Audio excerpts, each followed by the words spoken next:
Welcome to everyone who is coming over from Jacob's stream. Hey there, Proxian.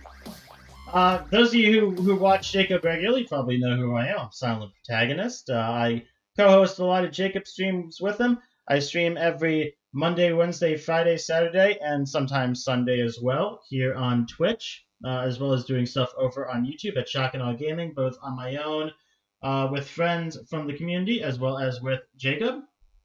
And today we are doing The Black Hills, a Call of Cthulhu tabletop one-shot, which is being hosted by and run by our very, very talented and appreciated Keeper, fellow co-host of Jacob's content and streams. Buttering me up doesn't Taylorobey. reduce sanity loss.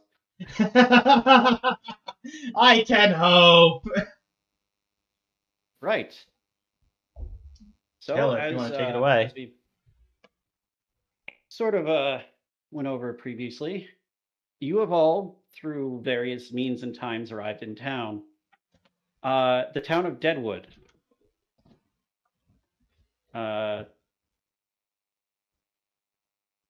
Noted. My attention span, it's great. Perfect for a keeper. Anyhow, so did you just activate music? music is on, yes. All right, let me reload the Roll20 page. I thought you had done that already. So, for you individually, Silent, your character. Oh, jeez. Fano! Thank you for the 3-month sub. Nice. Is the audio at a good level? I have to ask before I continue. Yeah, decent on my end. Yes, it Right. it looks like it is based on what Streamlabs is telling me, which means it's a coin flip. Right. Cool. So, the town of Deadwood, just set the scene a little, was established when a military party set up an outpost and someone found gold in them thar hills nearby. Deadwood, named for the gorge of dead and decaying trees right near the river where the gold was initially found, has grown into a sizable mining town. Not amazingly large, but sizable. There's a railroad through the town with the, I believe the closest at the time was in Cheyenne, Wyoming, so which is quite a ways. But many people came over to try and strike it rich, or to try and take advantage of those trying to stake it rich, which is where the real money is, really. Yes. And of course, due to this, Deadwood has its own collection of less than reputable operations. In fact, historically, Deadwood was not currently recognized as a legal city by the U.S. because it was built on territory that was granted to Native Americans in a treaty, and the people that came here just sort of didn't care. Silent, your character, good old Lucian Stoll. You've lived for years as a small-town preacher in the nearby city of Crook. Yes. You invited the only known holy man in Deadwood, a man by the name of Henry Weston Smith, over to your town so that he could come and give a sermon, sort of a guest sermon, what have you, about how it was to preach the word in such a town with so few people that are interested and such rampant corruption. As the time for his sermon passed and he never showed up, you decided to come into Deadwood to see if you could find out why. After your missive to him was unanswered.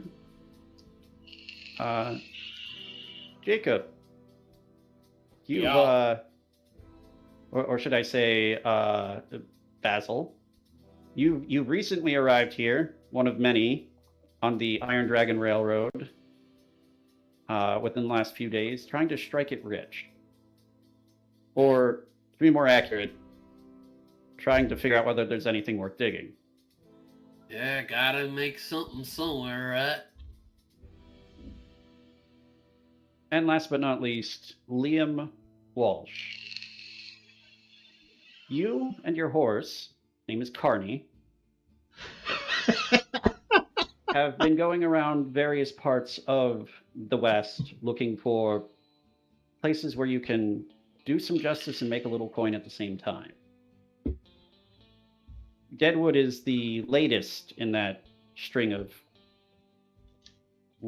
nearly lawless cities. And as we get into this, Liam, you have found the sheriff's office.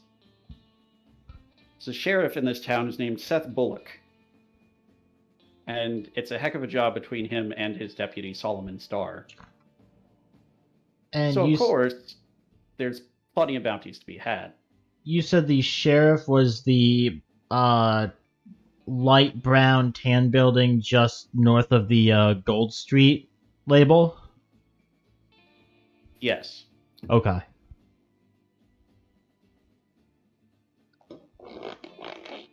Additionally, that little extra building there next to it, several of you, by which I mean, this is easier to be specific in this case, Lucian, you have been directed towards the mayor, who is also the owner of one of the larger general stores in the area, Mayor Farnham, as he might have some idea what had happened to the preacher. At least, from what you were asking, no one was willing to tell you, or was able to tell you. But, at the same time, Basil, you've been brought here by the deputy, Solomon Starr, who says that he has a job for you if you're willing to make some money. Is that Farnham, Farnum? Yes. And what did you say the preacher's name was? Henry Weston Smith. Thank you.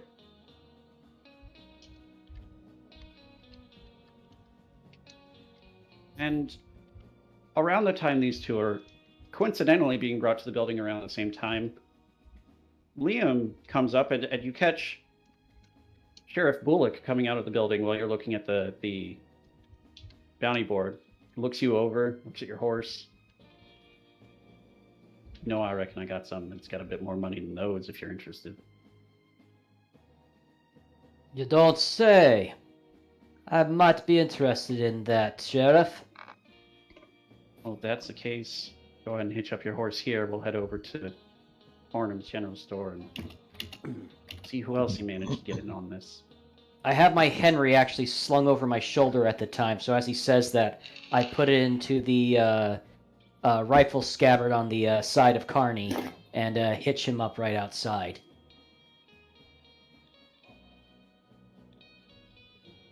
Right.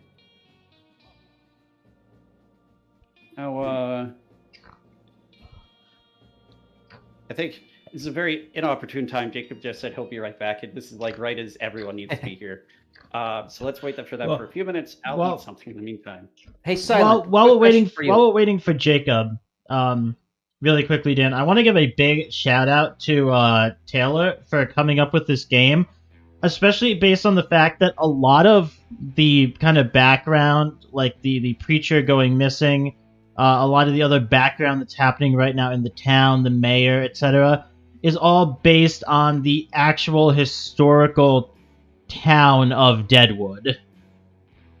Mm-hmm. I did a little research. Very interesting internet rabbit hole. But yes, Dan, what's up? Sorry, I for some reason keep on missing what your character's name is. I don't know how the hell that keeps on happening. My character's name is Lucian Stoll, and I will put that into the chat for you. Lucian Stoll. Okay, there it is. I keep hearing an L, but possibly because of my name being Liam, it keeps on losing. Okay, I have it written down now. So, ha. So now you can remember it once you actually introduce yourselves in character. Yes. Absolutely, Proxy, and yay for doing research. 100%. Taylor, do you actually want to read out the kind of backdrop you gave to us while we're waiting for Jacob? Yes, one moment. A little bit more A little more kind of info on... backstory. All right. The Black Hills in Deadwood, South Dakota. In 1874, General George Armstrong, that's his actual name, I didn't make this up, led an expedition into the Black Hills, hoping to find a location to build a fort. Prospectors accompanying the expedition discovered gold in the southern Black Hills. Once word of gold got out, prospectors flocked to the area. A rich deposit of gold was found in the northern Black Hills towards the end of 1875, and miners set up camp in a gulch full of dead, decaying trees. By April 1876, the town of Deadwood is an official town, quote unquote. Over the course of 1876, Deadwood attracted many more prospectors, miners, those catering to them, dance halls, saloons, brothels, and other unsavory businesses do booming business along the lower Main Street, which in this map is the upper right area, ironically.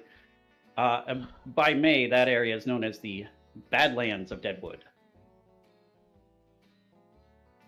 That is the Now I gotta- Wall gotta- Street area. Yeah. Well, now I have to finish it because I started Jacob.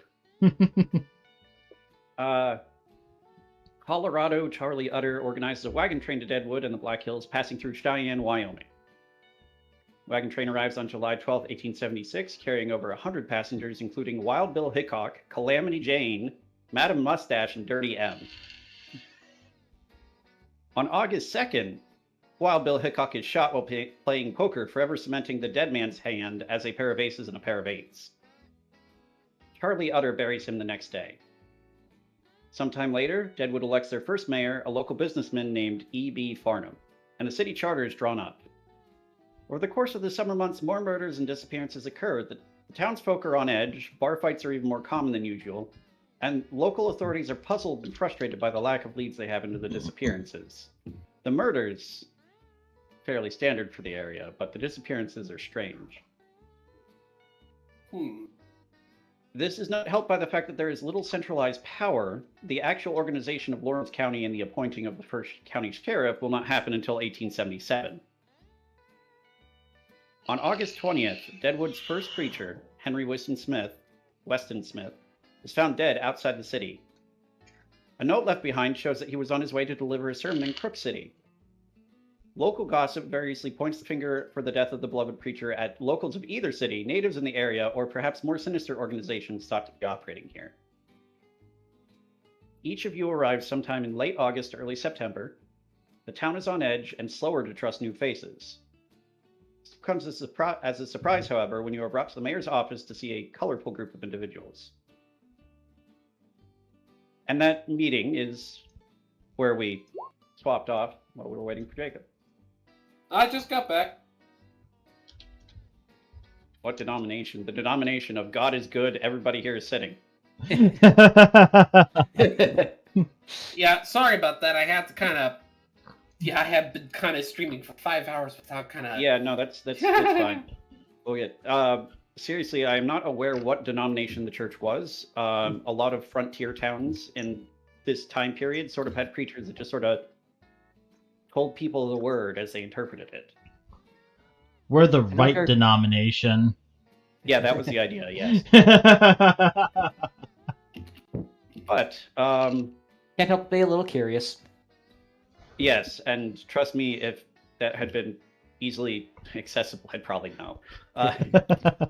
He would. No, But I'm Liam, not trying to put more load on you. I was just kind of curious if you happen to know what denomination.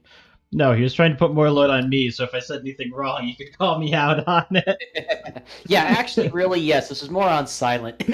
that's probably fair.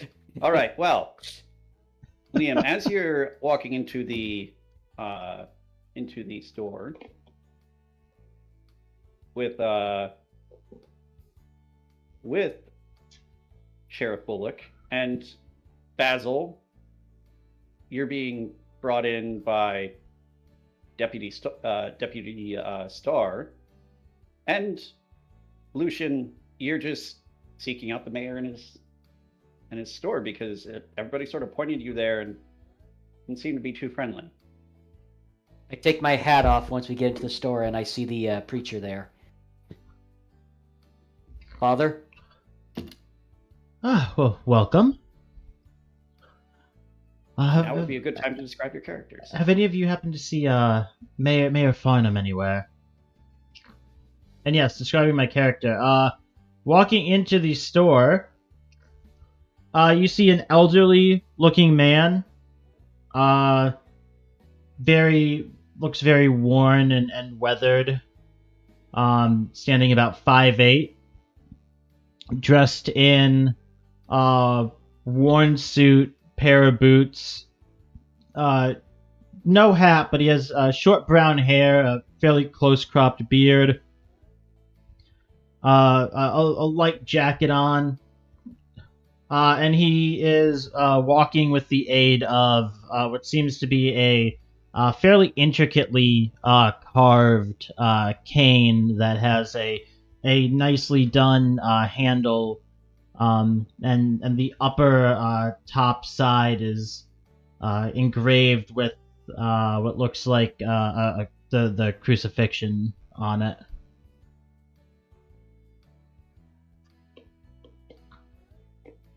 I'll go next. So Liam Walsh is a very tall, athletically built, although a little hard to see at the moment as he's still got his cavalry trench coat on him.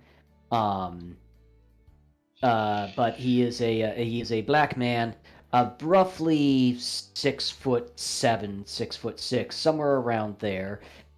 Short, coarse hair, a bit of a stubble going on. Both his hair and his beard have like specks of gray in them, but he's still middle-aged in appearance for the most part. Aside from that, he does have a lot of scarring, even on his face. Shrapnel markings, slashes, these kinds of things. He, like I said, he is wearing his typical Civil War era blue uniform right now with a pretty sizable blue cavalry trench coat, frock coat almost, on him at the moment. All right. I guess I'll go next. So, Basil is pretty much just your standard drifter, at least to the eye, you know. Dirty clothes, the old dust jacket, old hat. Kinda got a couple pieces on him, just a hatchet and a gun, but mostly it's just a man passing through looking for work, on his way. I guess that is something worth noting about Lucian is you don't see any kind of arms on him. It would be obvious that Liam. Yeah, I didn't mention this. It would be obvious that Liam does have some guns on him, but it would be hard to tell at the moment what he has on him. Yeah, he does have a bit of a rough beard and unkempt brown hair that he keeps hidden under the hat. Otherwise, yeah, he's been brought in by the sheriff for some reason. Must be because he had a passing looks of somebody else in Texas, I guess. And I apologize. Not a duster. He's wearing a poncho. Forgot that little bit. Very different. Very much Slightly different. Yes, we literally have the good, the bad, and the ugly. He's not wrong, actually. The argument is over who is which. Now, Sheriff, I have no idea why you're bringing me in here like this. I assure you I'm coming to town simply just to work. Well, that's and at this point, the sheriff and the deputy sort of look at each other a little bit, like for half a second. Well, we got work for you. The mayor's wanting something specific, and who we're looking for, and we thought you'd be a good fit. Well, I see. I don't know about work, but I'm looking for Father Smith. He was supposed to come by Crook City, give a guest sermon. Never showed up. He like sheriff's face sort of like draws back a little bit behind his beard. Did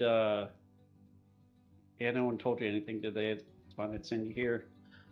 No, everyone just kind of pointed me to look for Mayor Farnham. Well, I'll reach my hand out to shake his hand. I'm Lucian Stoll. I'm the preacher that runs the Crook City Church.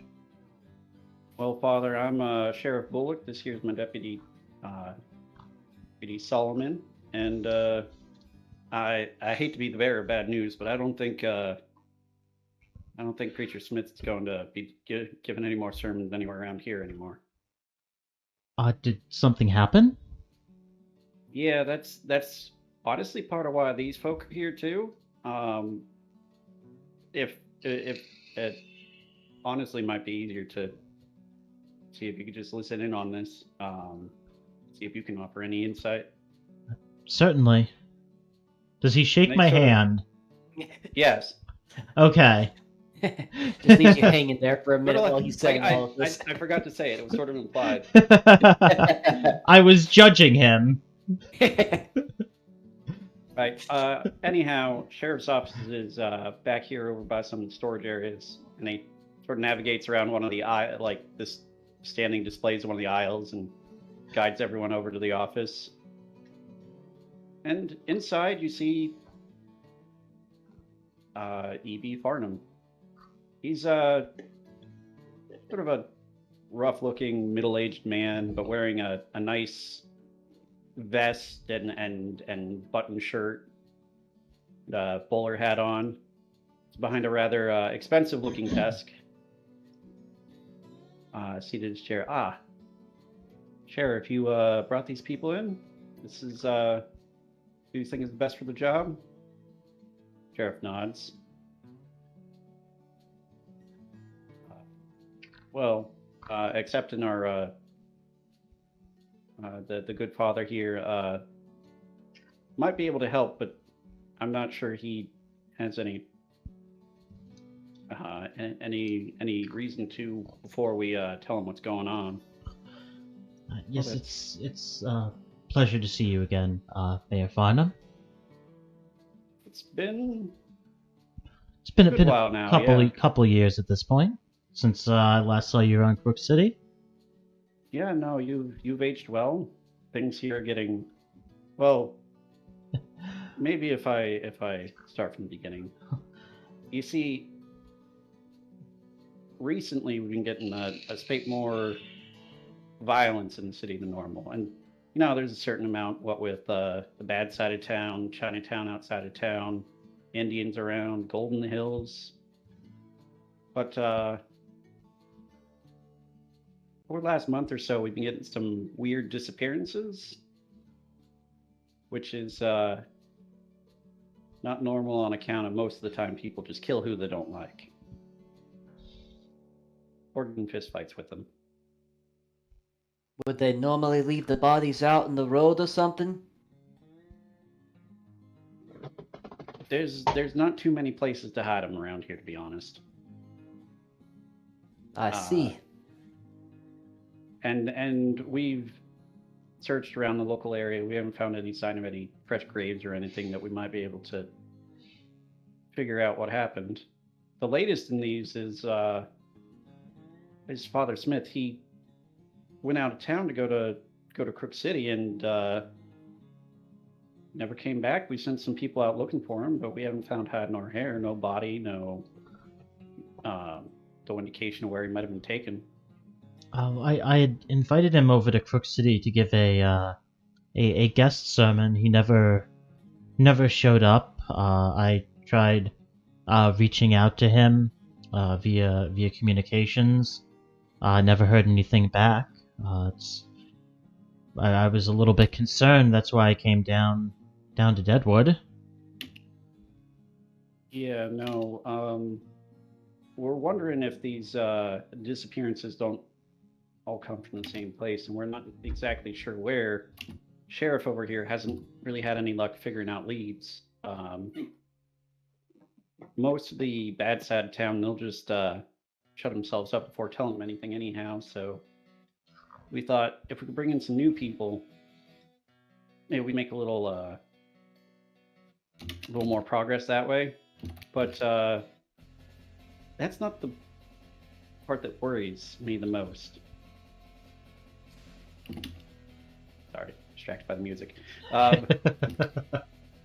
What honestly worries me the most is we had one of the people that disappeared about 2 or 3 months back come stumbling into town.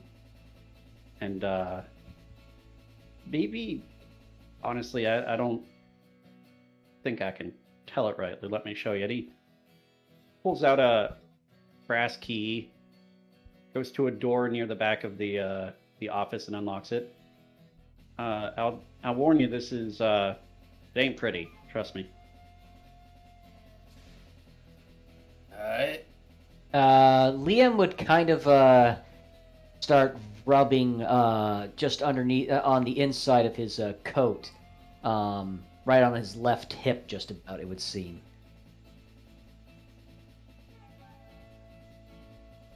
Right, anyhow, in if you'll case. want to help out with this, it might be best if you see what's happened to this man. And he leads the way into the room. It's a hallway with a couple other doors off of it. And Basil's gonna follow. Yep. presumably Lucian will make his Lucian way. does as well, because we need to move the story forward.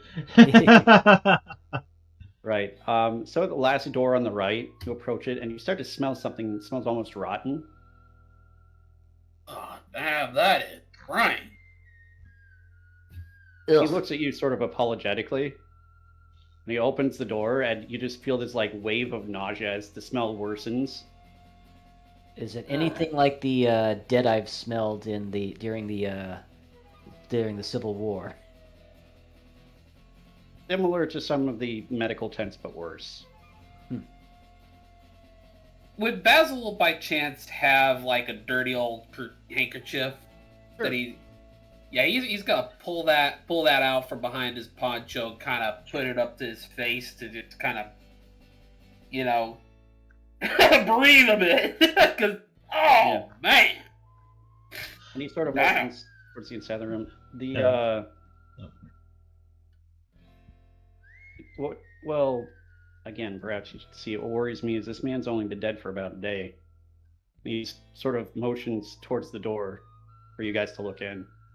Oh, Basil's taking a look. Lucian will pull out a bandana of some kind and kind of hold it up like a cloth over his nose and mouth and kind of look in. Right. Liam kind of just almost steps into the doorway just about. All right.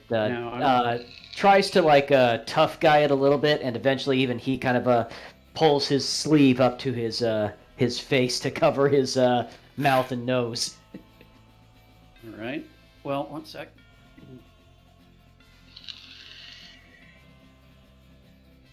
All right. Well, what you see on the table is a disturbing sight. The man before you is, well, you can see what's causing the smell. He's got a distended belly that's sort of like ruptured pustules on certain parts of it. A bunch of cuts and scrapes that look like they've been infected for weeks. A break on his shin that has the bone poking out and has gone gangrenous and is filled with maggots and other filth. Ooh. I need everyone to make me a sanity roll. Which one is sanity? This one is sanity, Click right? sanity. Let Yep. me double check something Ooh. real quick. Well, that's a failure on my end already. Well, you are soldiers, so you decrease the amount you get from things like bodies and such. Where do I click my sanity again? Success. Just click the word sanity. Yeah, just click the sanity box on your skills page up at the top. What I'm trying to find is where my sanity is. You see your strength, Unclick dex. edit mode at the top right. Ah, yeah. Oh. Get. And then, yeah, there you go. All right, so Woo! since you were successful and Liam is hardened, you will each lose 1 point of sanity. Even if we passed? In this case, yes. Okay, so that brings me to 58, correct? Sometimes there's sanity loss even if you pass, and sometimes there's none if you pass. Yeah, So I'll take pretty it. much- Been worse if anyone failed without being having the background thing that lets you. Okay, hold on 1 second. I'm gonna mute myself while I pour out all of my dice. Yeah, no, I'll take that. I could shrug it off, but I don't think it's necessarily worth it for a single point. Probably not. No. I mean, I only missed this technically by a single point, but like he said, I'm used to seeing dead bodies. Yeah, no, I have the resilient trait, so I can spend luck points 1-to-1 to shrug off sanity loss. Yep. But you still holding it together. It's just this is really disturbing. More so by the fact that the mayor mentioned that this man stumbled into town a day ago. Well, Mayor Farnham, if you need someone to kind of give him the last rites and oversee the burial, I'd be happy to take care of that for you while we blanking on the name. While we look for Father Smith. And be mighty kind to you. We're hoping that whatever has caused these people to go missing isn't the same thing that happened to this fella, or... Well, to be honest, and he closes the door, just like he showed you. Now, let's not look at it ever again. A moment, please. Mayor. By any chance, has anybody done any autopsy or anything like that on the body? No. He said he stumbled in here a day ago, but a lot of those, well, from just barely what we could see from the doorway itself, were quite severe and would have killed any man well before they were able to stumble in. I assume most of those were already on him. Or You'd be did those correct for all just of come them. up in a day? No, he came into town like that. Oh. It's honestly a miracle he was walking on his own 2 feet. If you will permit me, Mayor, may I take a closer look at the body?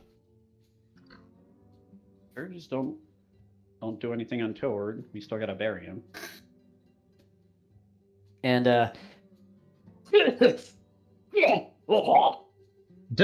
spits on the ground a little bit as he's walking into the room. And yeah, I'd like to either I don't know what exactly you'd like me to do but like some sort of investigation into seeing if I can find any markings or anything like that on him. Any signs of a struggle? Okay. Any signs of like a possible wildlife that might have been the cause of this?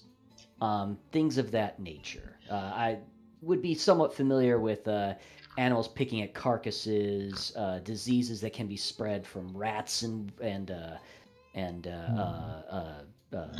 bugs, insects, that kind of stuff. Right. All right. I think Lucian is gonna go in with Liam. Obviously, he's gonna have to, you know, do the rites and be in charge of the burial. He's gonna kind of give the body a once over while while Liam is looking at everything. How much light is there in the room? There's sort of a barred window high up, just enough to see by. Because I mean, this doesn't seem like something that's. Lucian's been out here for 5 years. This isn't something that's a very common occurrence, I would say. Yeah, it's not. While Liam is going over the body, Lucian is going to kind of keep an eye, look over the body as Liam's going over it, keeping an eye out for any markings or anything that might be on the body, especially with, the talk of disappearances, Lucian's own personal interests, the intensity of the greed and how wild everything is out here, and the native tribes. See if there's anything that might be indicating of maybe attempts at half-baked ritualism or any other occult type of information. All right. See if let's this start is with anything. both of you give me a spot hidden roll. See if you find anything. Okay. Double Ow! extreme success. Nice! Holy crap. All right. Okay. Lucian, give me an occult roll with a bonus die.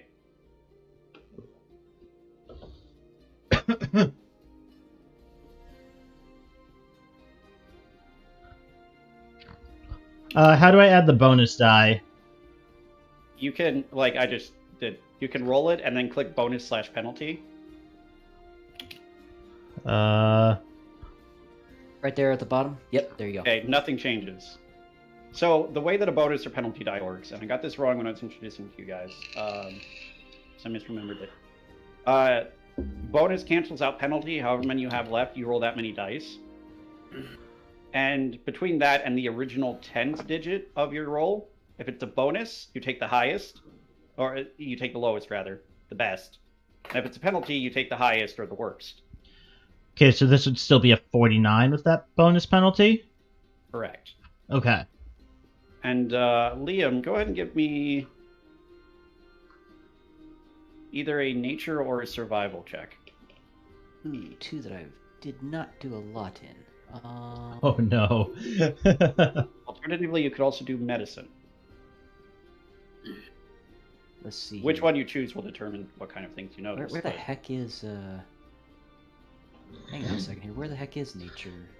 I just can't believe we got a double extreme success on that. Let's look at the body. Eyeballs just like whoop. Immediately gained dark vision, Sorry, I'm having trouble finding. Do you have your character sheet in a pop-out window? I have it in a larger window. But- Which one are you looking for? Nature would be natural world. Sorry, I'm used to Middle, okay, middle okay. column, very bottom. Natural world, and where's survival at then? Okay. So that- Survival is just over to the right in the survival tab. There's survival right. Like you see in the right-hand column, there's sciences. Right below that is survival. The very first option is survival in that. Yeah, if that's not coming up for you, then you didn't put any points in it. And the Okay. default is 10. 10. Okay, well, I guess I'm going natural world then. Oh. Which is not great, but we'll see what happens. Nope. Okay, you do get a bonus die, so click the bonus penalty bar. 0. So you rolled a 9. Oh, wow. Nice. That's Okay. a hard success. Yes. Very nice. All right. Let's start with Lucian's. You don't find anything indicating any sort of overt.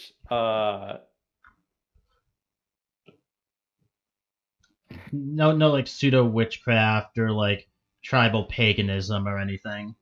No, it doesn't look like this guy had much of anything religiously. In fact, it's Sorry.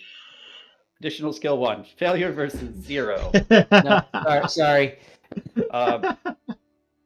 Can't get that extreme of success. So what you do notice is some of the signs you've seen of like people that have been attacked by ritualists.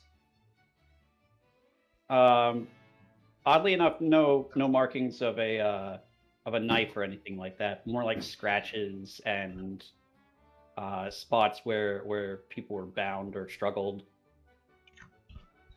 And Liam, you were specifically trying to look for like signs of any sort of wild creature that could have did this to them.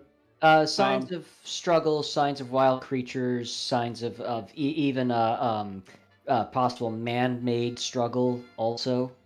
So with that roll, yeah. No, you notice the same thing, that it appears that like the hands were bound for a while and you struggled against that.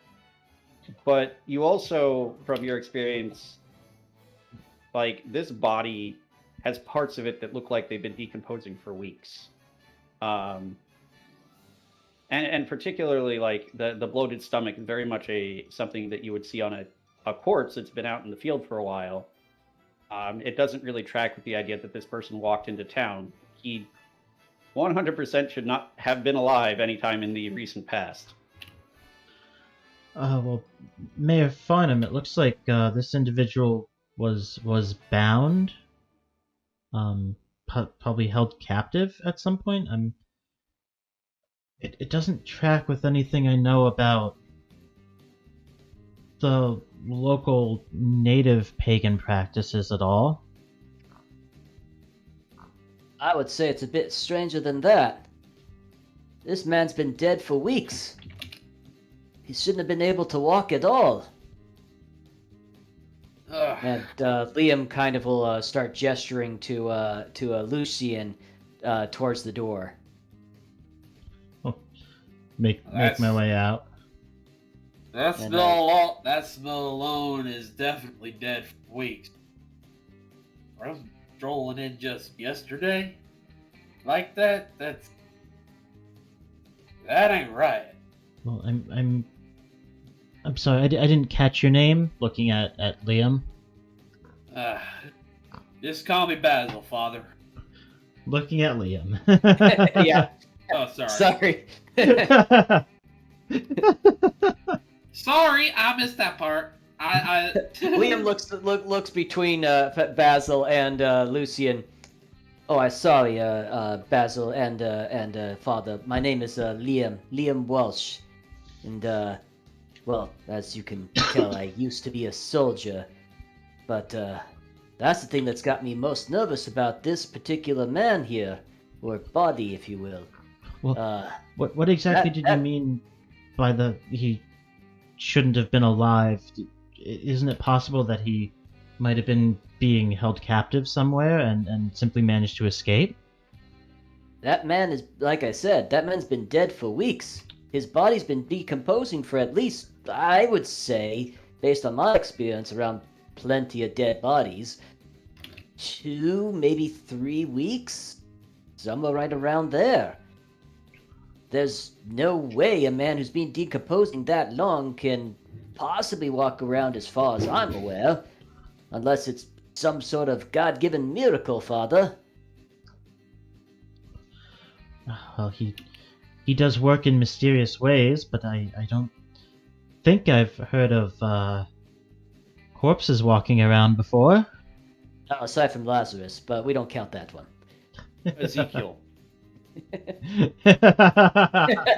Based on Army of the Dead. It's in the Bible.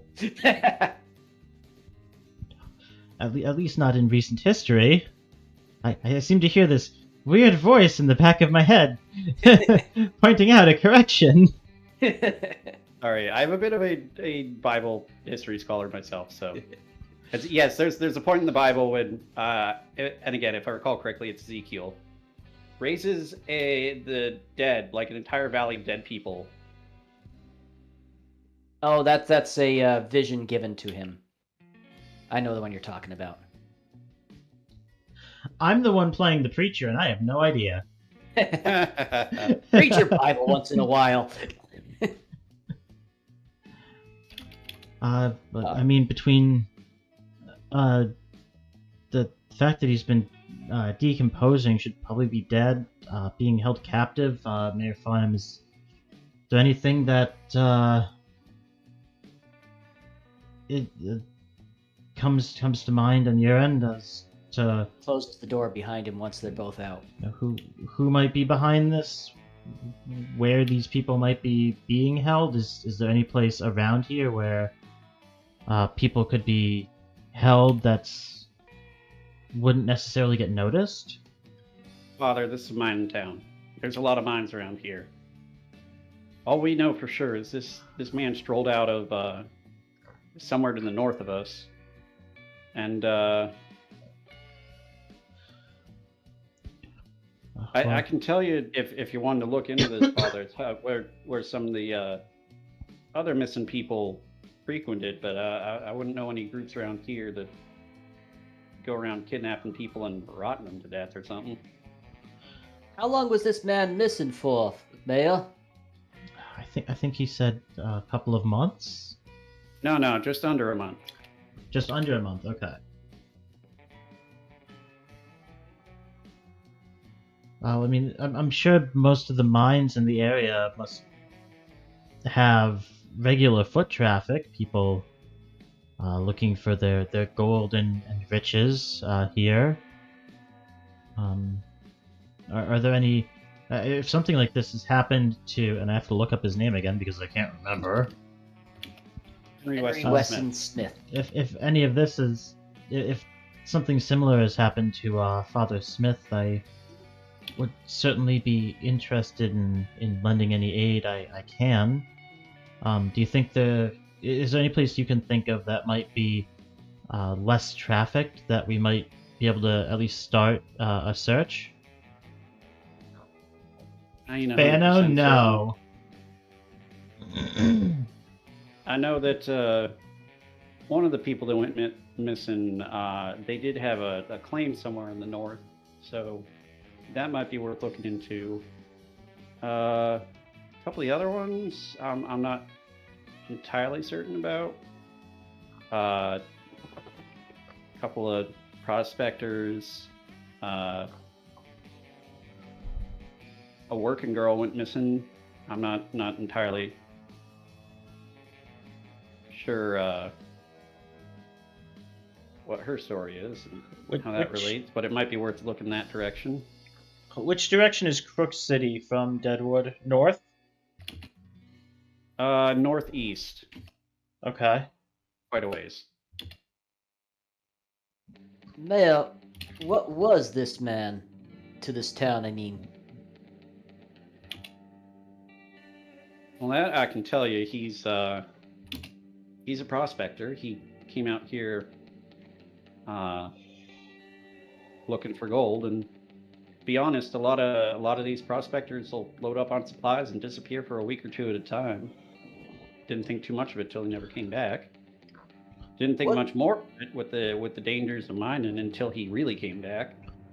Well, has this individual had any success in their prospecting?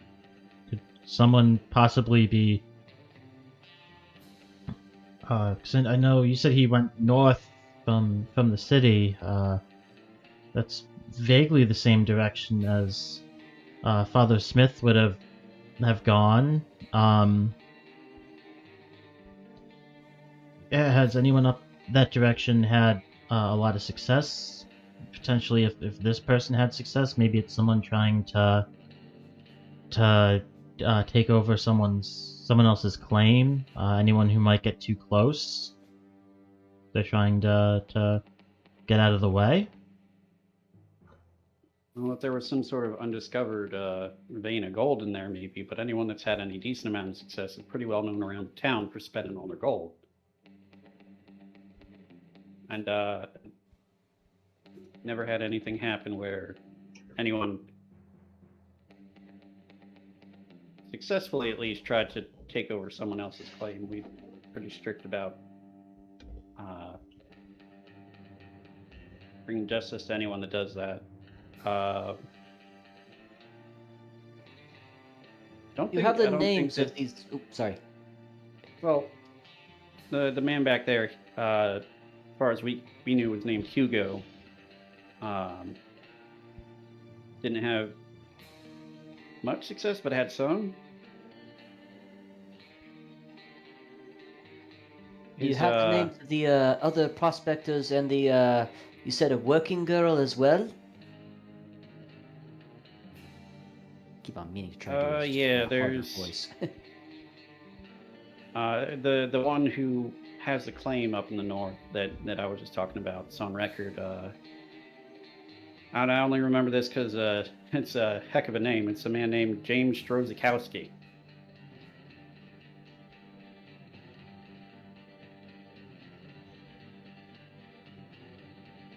That is a heck of a name. Is this a name that we should write down? If you want to. And you said he was a prospector up north that had success? No, he was just a prospector up north. That's didn't say anything about how successful he was. Yeah. Didn't come into town too often. Bought supplies and went off for his mining claim as soon as he could, really. Bit fanatic about thinking he was going to find gold. It wouldn't surprise me if he'd fallen down a mine shaft or something, or fallen down a shaft in his mine, rather. But it is something. I'm not sure if he's missing the same way these other people are missing, but he ain't been back to town for about 3 or 4 weeks, and about a week ago, he his brother comes through town asking about him. We pointed him in that direction too, and he hadn't been back.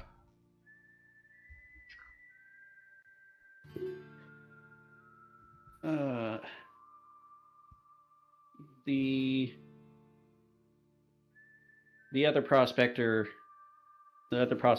went missing. Mexican man named Joseph Garcia. He was more of a prospector, less of a miner. He did a lot of panning for gold. Never struck it rich, but enough to keep him in business, you know.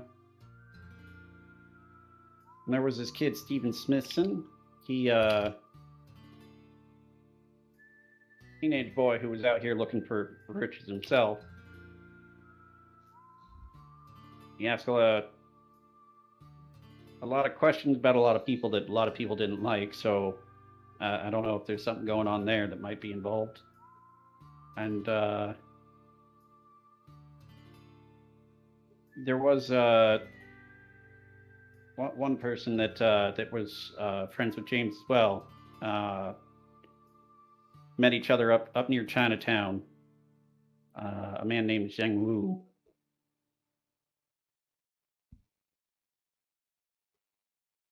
I'm just pasting these into chat as I say them because I know things. That's going to be a question. As for the working girl, I know she was working at the Gem Theater before she went missing, and that's the weirdest one because they usually stay in town. That's where all the money is for them, really. A girl named Christine.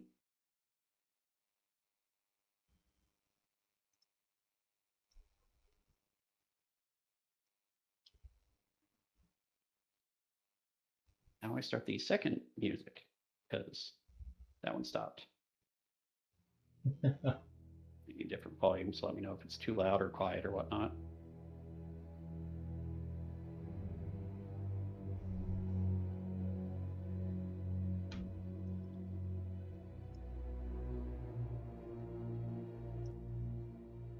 Okay.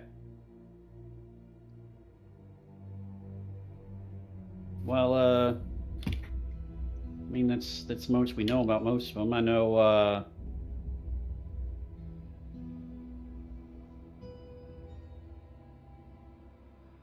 James's brother was looking for him, got a telegram from him about something. He's asking around about him at Merle and Mann's, if you want to go look over there. Oh. Neural Man's okay. Oh, wow, I did not hear that correctly. That's the saloon right above the Wall Street? Mm-hmm. Okay. And now, Father, you might want to do this out of interest for your fellow preacher, but I know you two came here looking for work, and I'll extend the same offer to you, Father. To be perfectly honest, I want to start working towards this territory getting built into being a state. And ain't no one going to sign off on that if we got mysterious disappearances and walking corpses running around. So if y'all can figure out what's happening with all these people, either find them, bring me evidence of them, or like guarantee that whatever's happened to them ain't going to happen again, there's a claim in it for each of you.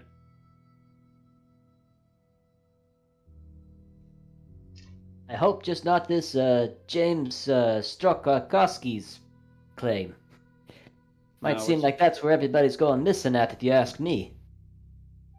That's possible, Yeah. but we ain't having any luck exploring it. Some sort of cave in there. I'm not sure what happened to cause it.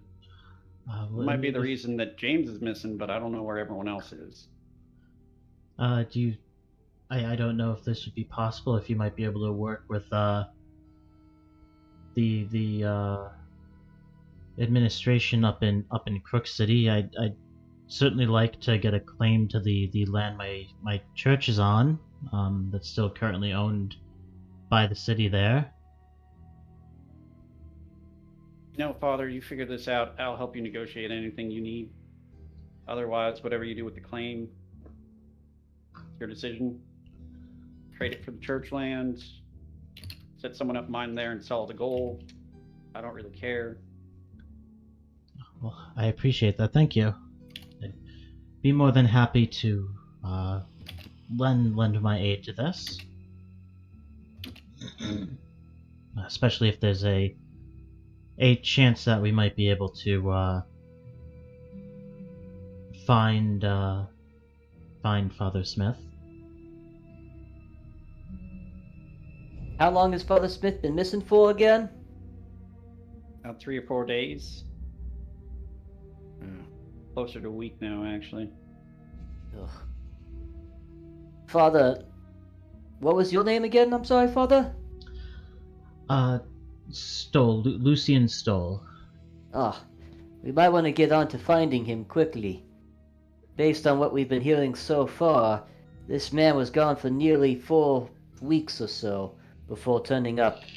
But he's been dead for 3, Father. We've only got a few days left, if pattern holds true. I agree with that.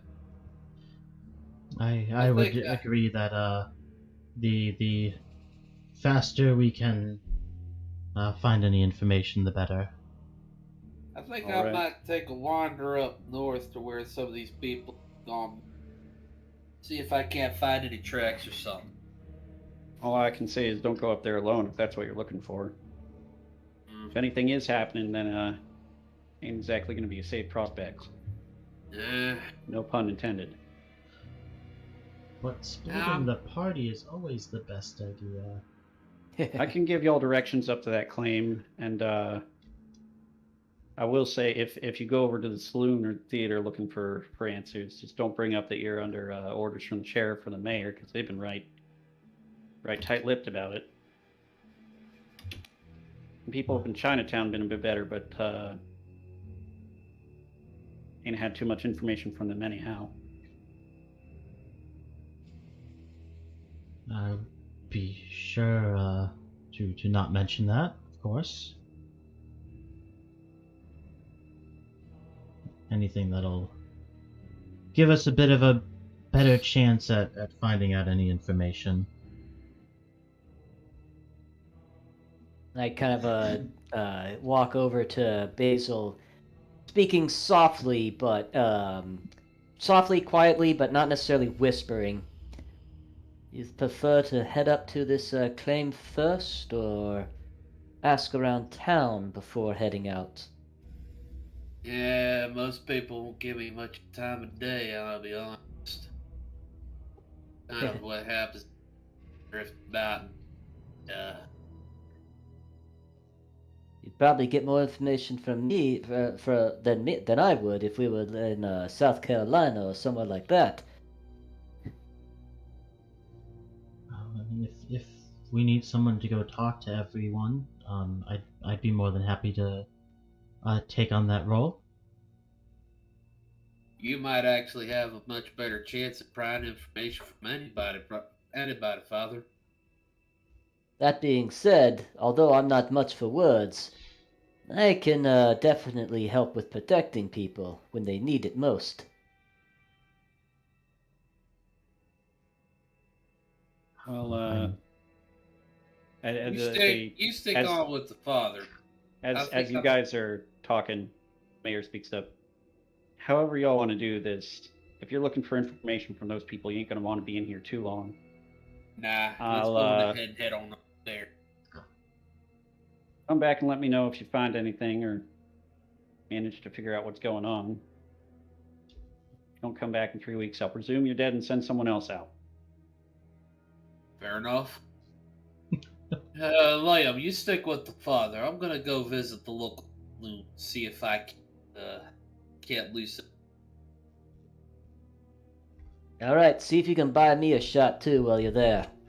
I need much more than what I've got on me for that. How much do I have on me again, technically?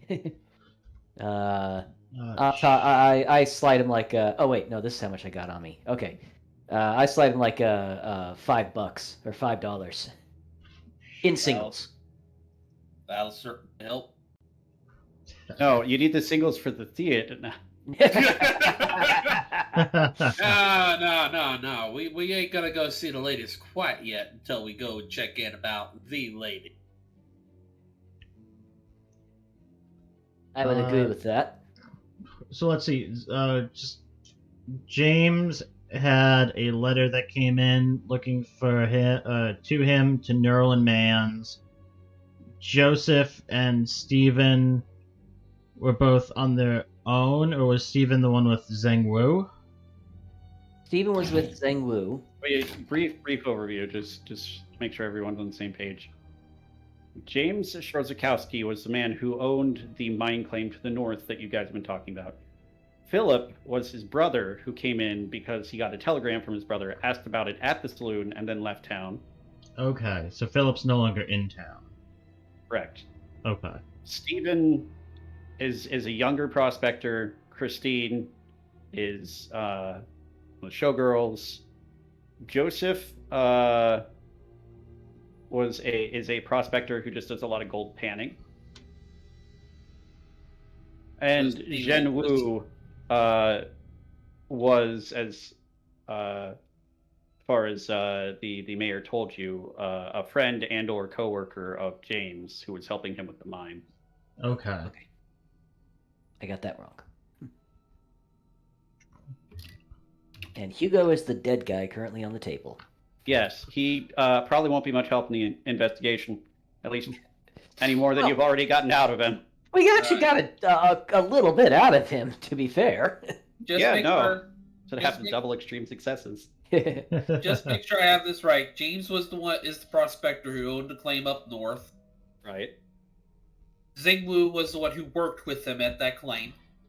Right. Stephen and Joseph are fellow prospectors that kind of work around the area. I didn't say anything about them knowing each other. But I didn't say knowing each other. I just said they were prospectors. Fellow, yeah, no, they're prospectors. Okay, Christine is one of the showgirls that just kind of disappeared. What about Neural and Mans? Neural and Mans is the saloon where James's brother Philip went asking about him. It's So- there on the map right here. Wow, Wow, I have like the worst color for pigging right now. I'll just pig in like an olive color compared to this Alright. map, which is roughly olive colored. Where did Christine Falloway work? The Gem Theater. I like how most of the places in this area use the word theater Yeah. in air Yeah. quotes.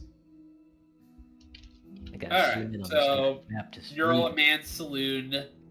Philip went there to ask about James' brother after James is there. It's no longer there. So that's pretty much where Basil's going to go head over and start at.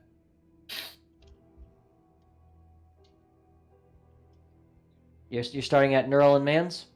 Yeah.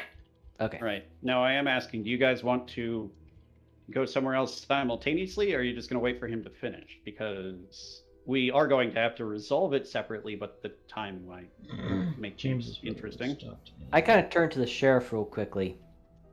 Sheriff, I may ask, Mayor mentioned Zhang Wu?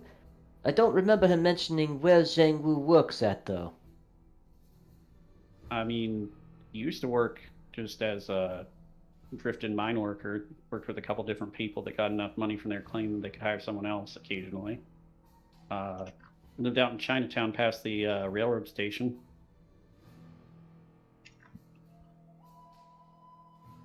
Also, side note, one of my favorite lines through a railroad, the Iron Dragon. That's a setting I want to I want to make that a setting itself. Like Yeah. Murder on the Orient Express kind of deal. No, I could totally get that. Yeah. Um, Iron Dragon Railroad. That's pretty darn awesome. I think we're kind of thinking along the same lines. Mr. Walsh, I'd be quite curious to speak with this Zhang Wu with regards to James. See what. I'd note he was one of the people that was mentioned as being missing. Oh, he was Oh, okay. We missed that part. Oh, Real quickly, I'm going to put M's next to the names of those who are missing. James was missing. Zhang Wu is missing. Are Stephen and Joseph still around? They're missing. They are missing. Christine is Everybody missing, mentioned in that list is missing. And Philip Okay. is missing. Yes, everybody that I mentioned in chat is a missing person because you Okay. asked, do you know who is missing? Sorry, I thought that you had mentioned Zhang Wu had been working, but it sounded like he was still around. But okay. and where is the Gem Theater? Directly to the right of Neural and Man Saloon, Well, I guess. like 20 feet down the road. Okay, let me amend my initial idea. Yeah. I guess, Mr. Walsh, I'd be quite curious to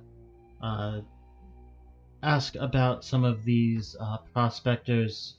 I don't know how much luck we would have trying to find someone who might know them. I think perhaps Mr. Holidae here might have a little bit more success in that over at the saloon. If we wanted to stop by the Gem Theater and inquire about Miss Falloway while we make our way up towards Chinatown, we might have some success with that. Liam kind of cocks an eye at Lucian. You sure a man like me and a man like you would belong in such an establishment, father? Well, I certainly don't try to discriminate with those I welcome in every Sunday. I've had plenty of dealings with owners of such establishments in my time out here. I'm sure we'd be able to at least have a decent conversation with whoever runs the theater. Liam, take it from a man who's seen a couple things. I've seen father established like that. Ain't gonna be nothing too weird for a father to go in there and kind of check in on his. I mean, I'm not I'm not really a patron of such places, but I know I do get called in every now and then for various reasons. That's what I meant. That's all I meant, So- father. I ain't meant nothing Mm. untoward. No. Oh, I understand plenty. Brief It's side not note. certain that people like you and me are going to blend in so well in such an establishment. That said, lead the way, Father. I'll Yeah, make. quick side note. I misread it. It's Nuttall and Mans, not Neural and Mans. It's Oh, yeah. difficult to make out. Well, I'll tell you both what. I'll meet y'all over at the Iron Dragon Railroad towards Chinatown here in a little while. Then. All right. First thing you guys do in a Call of Cthulhu game is split the party. I like it. Yep. No What negative could possibly repercussions go could come wrong? from this. Well, you gotta remember, you got a couple of more upstanding members of society, and then you got an old drifter who looks like Yeah. he just came in from the dregs desert. So yeah, it's better that he not be around them Actually, I'd unless he say, got cleaned up a touch. honestly, I'd say we might be doing this a little backwards. Basil would probably work better in the Gem Theater, and Liam would probably work better at Nuttall and Man's saloon. Oh, no going back on it now. Nope. I need to run to the bathroom really quickly. If you want to start with Jacob over at Nuttall and Mans. All right then. All right, so you guys make your way to your respective destinations, which is mostly walking together because they're right next to each other. Yeah, we didn't split very far. Mm-hmm. And Basil, you go in. It's you walk through the saloon doors and you see, people playing cards, a couple guys smoking a cigar, guy in the back on a piano, bartender handing out drinks, and what to you looks perfectly fine, but to a modern person would look like a terribly dirty shot glass. Oh yeah. The alcohol kills everything anyway. It's fine. Oh yeah. Well, Basil's gonna make his way over to the bar, find himself an empty seat. All right. Yeah. The bartender comes up to you, wiping a glass. Anything I can get for you, sir? Something cheap and hard, if at all possible, barkeep. You might want to go across the road for something like that, but I'll see what I can do. Glad all right. Honestly, more here for checking about something than drink. Drink always. I don't know. I appreciate you willing to buy as he takes a bottle of something that looks like it's probably alcohol from under the bar, pours you a shot, and just slides it down your direction. Yeah. Basil will pull out proper payment plus a little extra for the barkeep. Out of curiosity, barkeep, I've been hearing some things about disappearances going on. Any word about that you've been hearing around? I've heard things about different ones. That preacher latest is real shame. Much as any preacher frequents a saloon and tries to convince people to stop drinking, he was still a welcome addition to here. Yeah, I heard about that rule. Crying shame. Hope you rest in peace up there with the Lord. One I other hope so too. I heard some people saying they got that the Indians got to them. Terrible way to go, getting shot by an arrow of all things. Out of curiosity, well, anybody else go missing around these parts? I'm a little worried about setting up shop and trying to find work to do with all that going on. I heard different things from different people. There's honestly a lot of false rumors in this town. It's hard to get through some of the chaff to get to the wheat, if you catch my drift. Wise man, I'm pretty sure you might have a good idea of the right direction to go for the truth. Well, I heard tell some miners go missing up north. And this fella come through here about a week and a half, 2 weeks ago. Said something about his brother having a claim that he needed to get to real fast because some emergency. There's only one kind of emergency that inspires that kind of urgency at a mining claim. At least the only kind you can answer in time from a telegram like the fella had. Fair enough. After all, gold speaks. Any idea where that just kind of disappeared off to? Who had us last? Oh well, I pointed him over to some of the general stores to get supplies and up towards the brothers' mining claim. What he was looking for, really.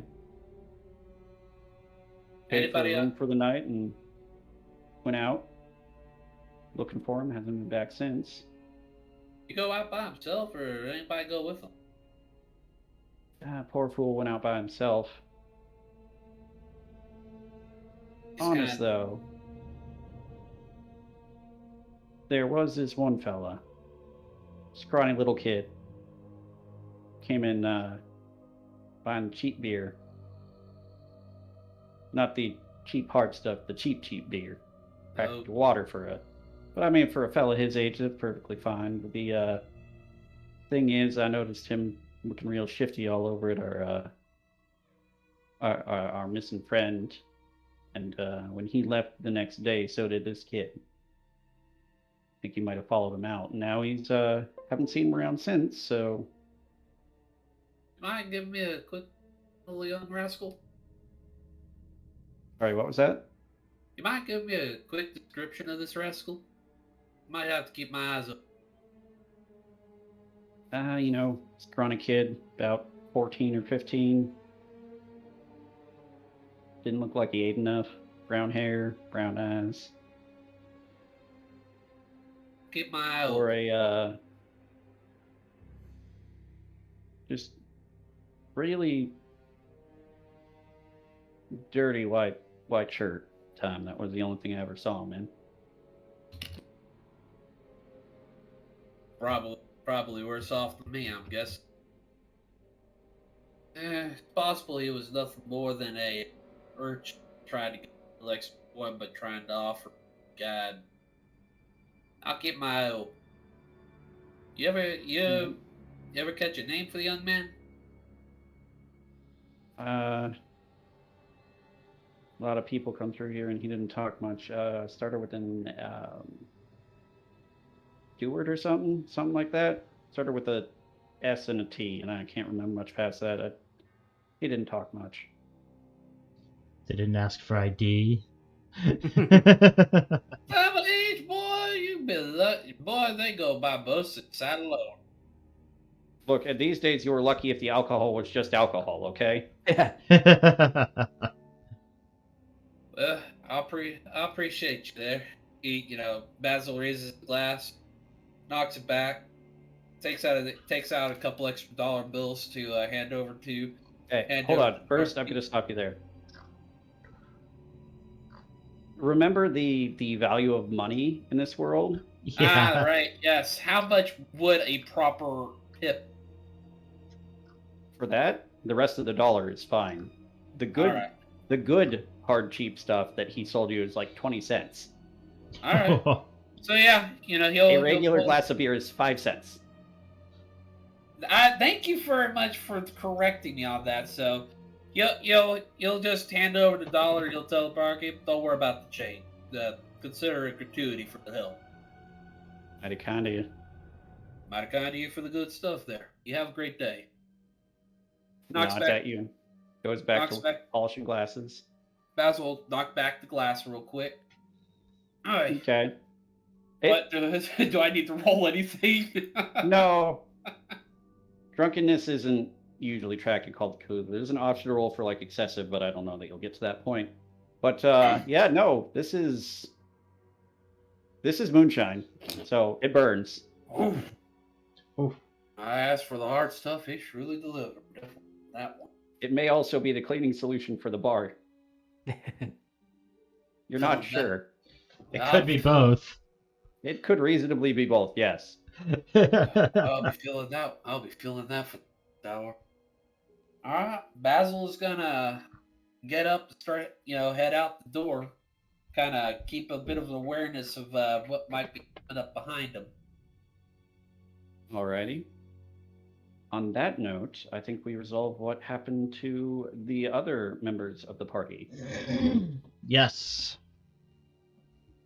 All right, so you two say your farewells to Basil, brief as it may be, and head over to the Gem Theater. It's a bright red two-story building, very fanciful, almost gold trim looking edging to the wood, some of the wood structures, but tell that it's just paint. That's starting to chip off a bit. Hear a rather rowdy crowd inside, as you can hear them cheering about something with the backdrop of some piano music. Think Lucian's gonna make his way inside. All right. Liam will stop at the door and glance back towards Nuddle and Mans for like a second or two before following Lucian in.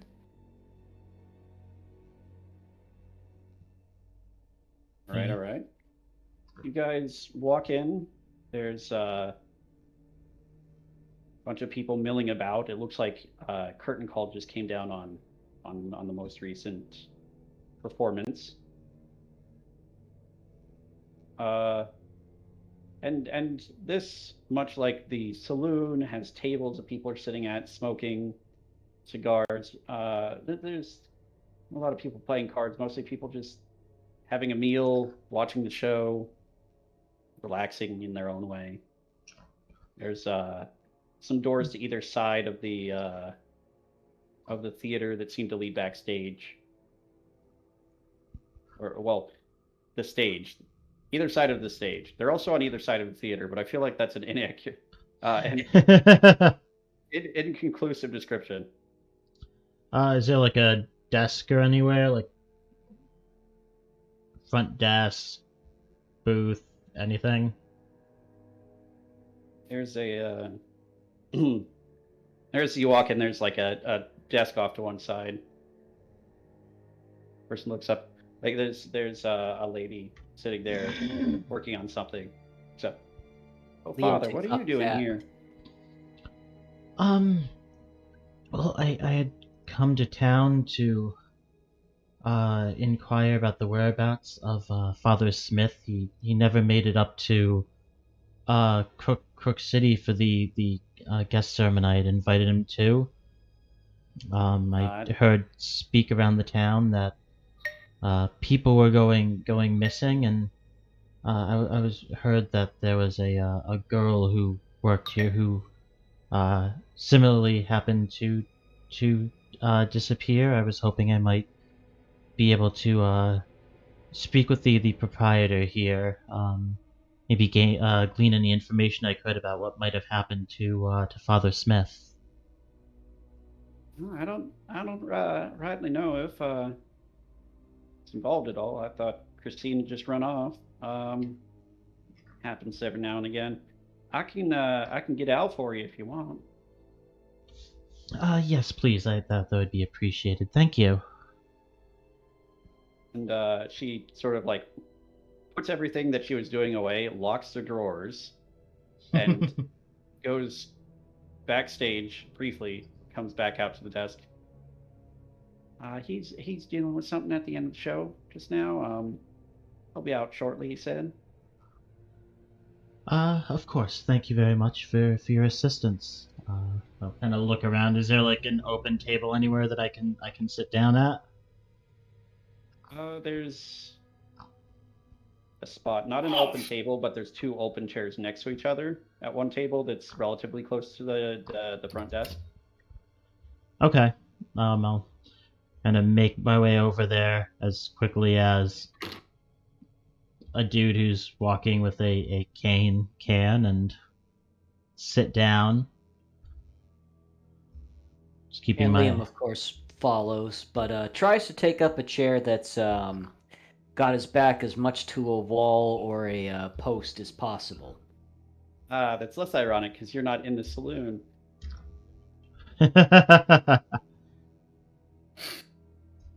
It's sorry, the story of Bill Hickok was he wanted to keep his back to a wall but didn't have a seat for it.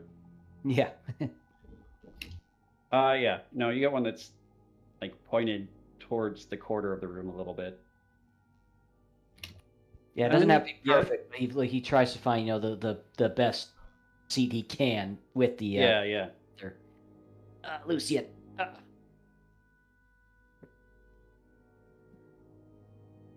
What was that? No, sorry. Just groaning a little bit. But yeah. Okay. Yeah. You guys are waiting there for a few minutes. A young girl comes by and asks if you need anything. You said the proprietor's name was Al? Yes. No, thank you. I'm just waiting for Al at the moment. I'll have a glass of rum, please.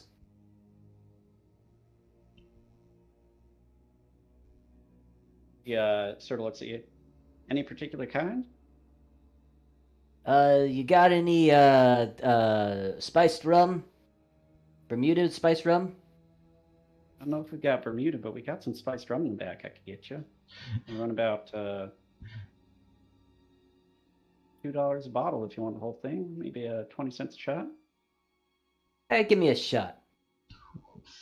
Nods and scurries off towards a door to the side that is sort of well hidden behind the desk, presumably into a kitchen of some sort. That is some expensive rum. $2. You went to the place. High. You went to the place that not only has the nice dinners, but is obviously price gouging minors. Yeah. Yeah. Because the people that come here are the ones that have money. As far as Anyway, anyone has money in a mining town. a mining Doesn't town. It doesn't run a something like this to steal all the money from the people in mining town. Yes, of course. Yeah. What a good way to steal money from people.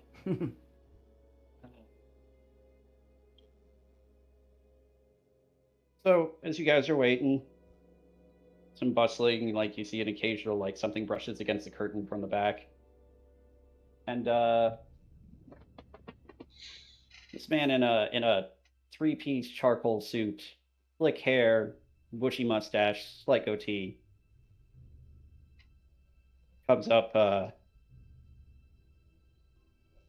you, Lucian. I hear you're looking for me, Father. Al, it's nice to see you again. I'll reach out to shake his hand.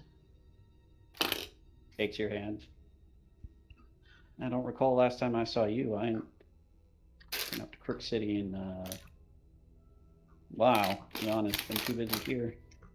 Well, it has been a while. I was actually just in town. I'd invited Father Smith up to Crook City to give a guest sermon. He never made it, and I hadn't heard word from him, so I came down hoping to find out where exactly he had gone. And been hearing talk around the town of disappearances. Yeah, real shame, Matt. He's a good man, much as we disagreed on some things. Everybody sort of...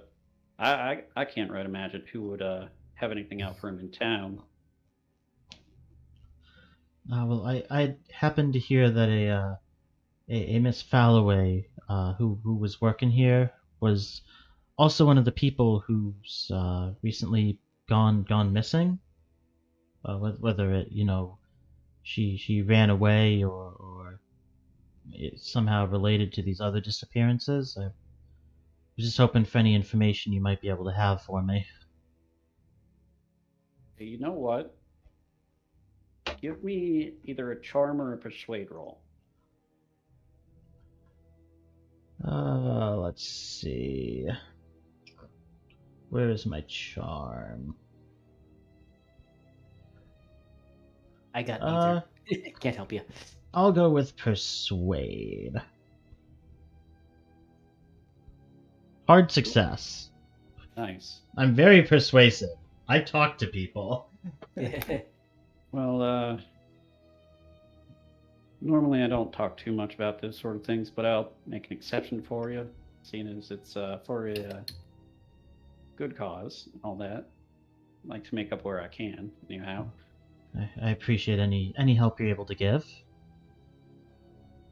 far as I know, Christine done run off. She's not one of our biggest attractions here, and sometimes these girls get real attached to specific clients. Not the first time they run off. It's the first time we haven't been able to find them afterwards. Usually they just end up somewhere in town. But I'll tell you that asking around some of the other girls about it, and they think she ran off to be with some fella, James something or other, real crazy last name. Do you know about how long ago she disappeared? Hmm.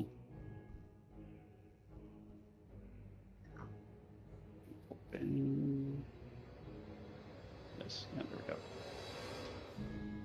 Well, I'd say almost 3 weeks now. Does that line up with when we were told James went missing? You were told he went missing about 3 to 4 weeks ago, so possibly. Okay. I think I've heard about him. Strakowski or something. Something weird in Polish, that's all I really know. Well, I certainly hope they're okay. I've heard he went missing roughly a month ago.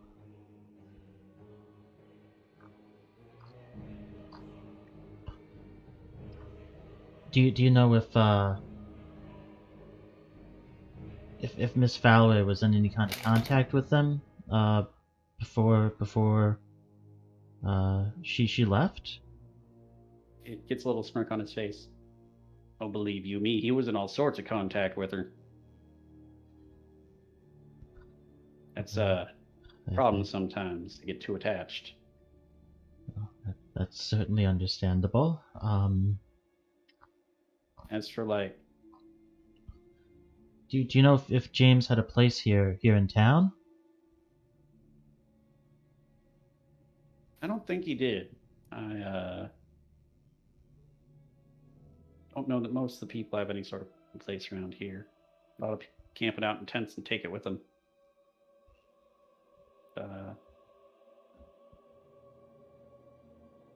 Usually the ones that have their own place around here, they're a bit the more well-off type, and he was well off enough, not the kind to buy his own house here. That's usually the people with real successful mining claims that do that.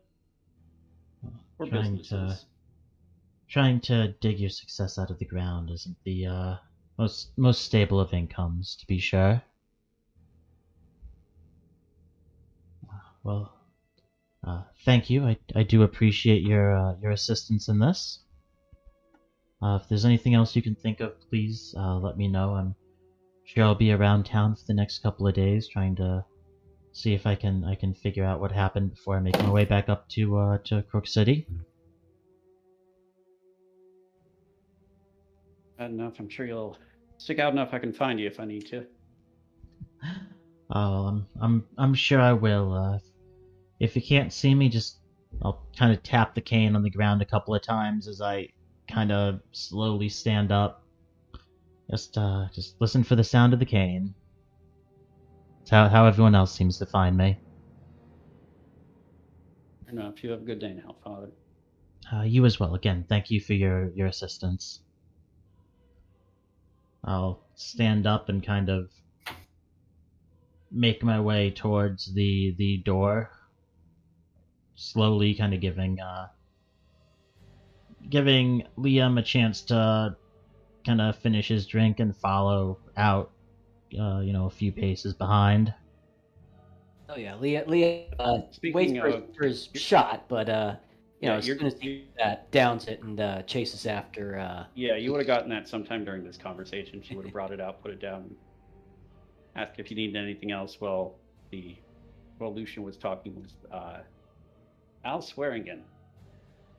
And stop by the front desk real quickly to drop off the 20 cents. Can you put that into chat? The what? I can do you one better. I can put the link to his Wikipedia article in chat. Okay.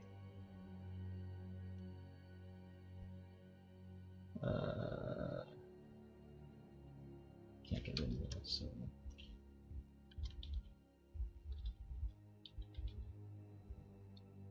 All right. So, given the amount of time you both spent talking to people, it was relatively short. You come out probably close to the same time. You said you were going to meet up at the Iron Dragon Depot. I believe that was the plan. All right. So yeah, you go. Say Basil would have finished first, gone up there, and you'd be waiting for about 3 minutes, 5 minutes, somewhere in that range, when the other two show up.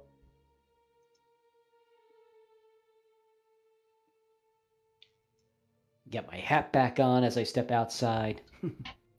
Start walking towards the Iron Dragon with Pastor Lucian.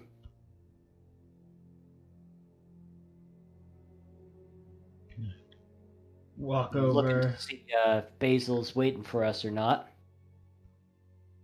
Yeah, Yeah, do we Basil, what are you do we walking see away? Basil?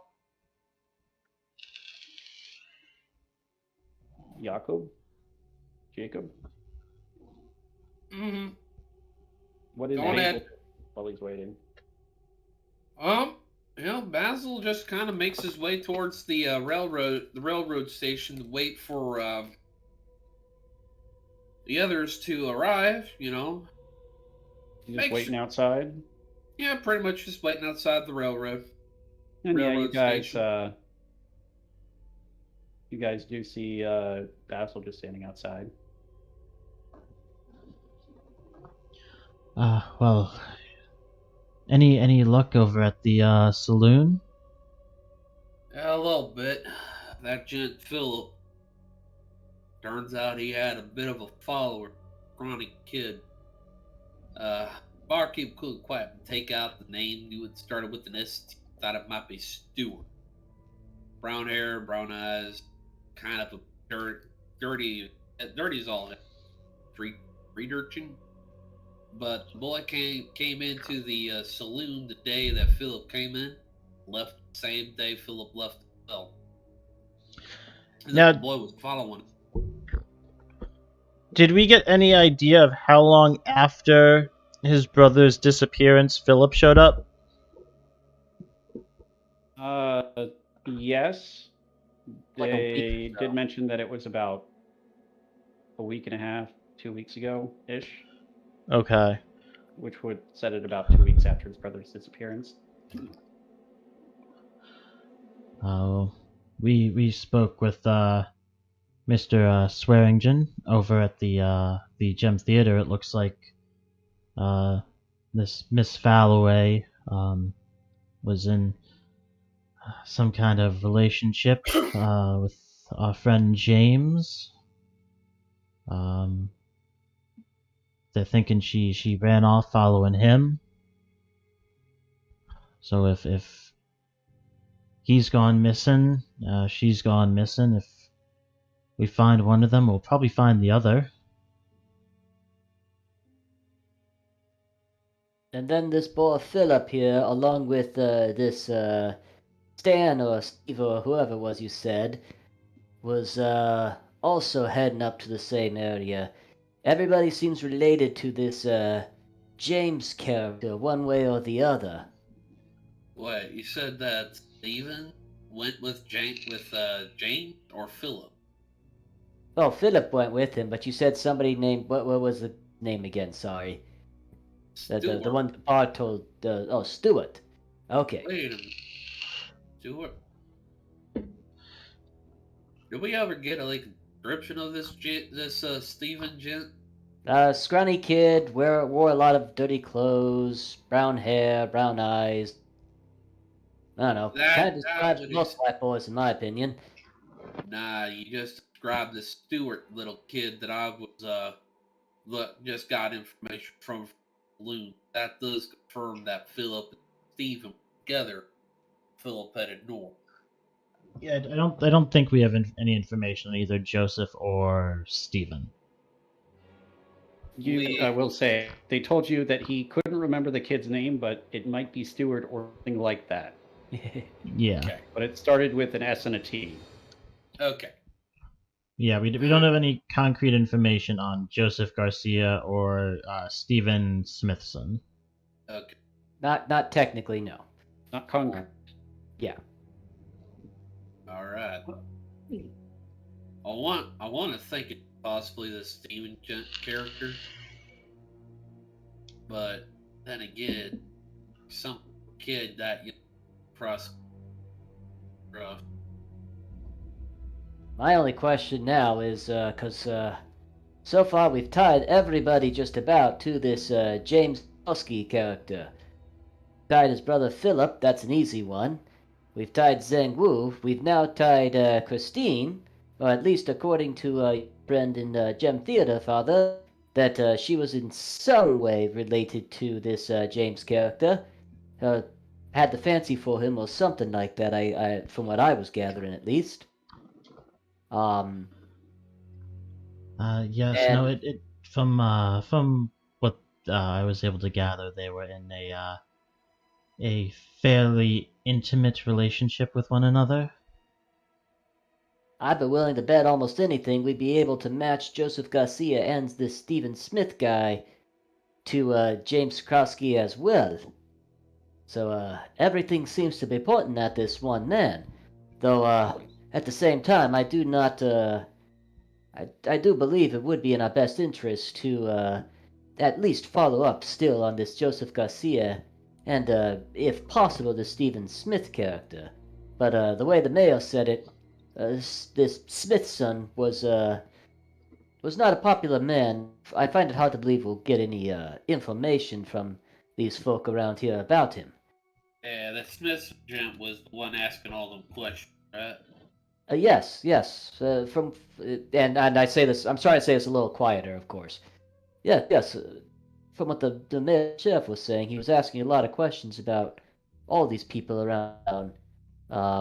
I kind of got the feeling that maybe what they were insinuating was it was possibly looking at trying to mooch off of somebody else's claim, looking for who had the best luck.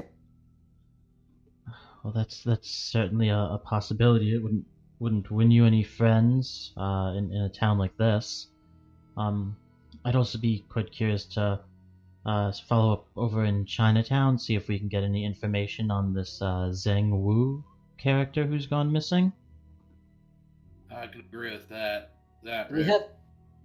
Do we have any information on this Joseph Garcia as well, as far as where he would normally well, what the heck is the word I'm thinking of? Darn it. I think entertain he. himself at. Well, I think they said he primarily was panning for gold. Am I remember? The biggest question is where these gents would be putting up their boot. Well, from what we learned over at the theater, it sounds like Stephen would probably be, James would probably be the most successful of them all.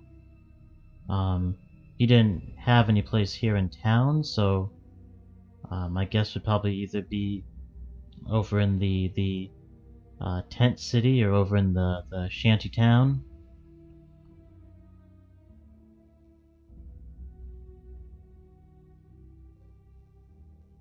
Like I said, I'm all for following up this Zheng Wu, but we know he worked with James Sikorsky Did we- already, so that already ties him to our currently most interested party, if you will. Did I'd we like to find out if there's any relation between Joseph Garcia and James at this point. did we find out when Zheng Wu went missing? I don't think you found out specifically when he went missing. Just that he has been missing for at least 2 weeks. But it sounded like Christine went missing like about a week after James. Yeah. I'd be curious to see if we could at least find out when he went missing. From what we learned over in the theater, it sounds like Christine went missing about a week after James had disappeared. So, Which doesn't make much sense to me for a girl like her to go chasing after a man so far away, if you will. yet it seems After already being a week. seems a little suspicious. Not quite so suspicious. They were sweet on each other. She could have been worried about him being gone so long, gone out to look for him herself. That is true. Matter I mean, of fact, a that kind week- of sets up a bit of a pattern there. A week doesn't seem like it would be all that long to be gone, going out doing mining. I'm curious if maybe she had some kind of contact from him, that maybe the owner of the theater didn't necessarily know. Did it seem like he was lying, Taylor, when I asked him if Psychology roll.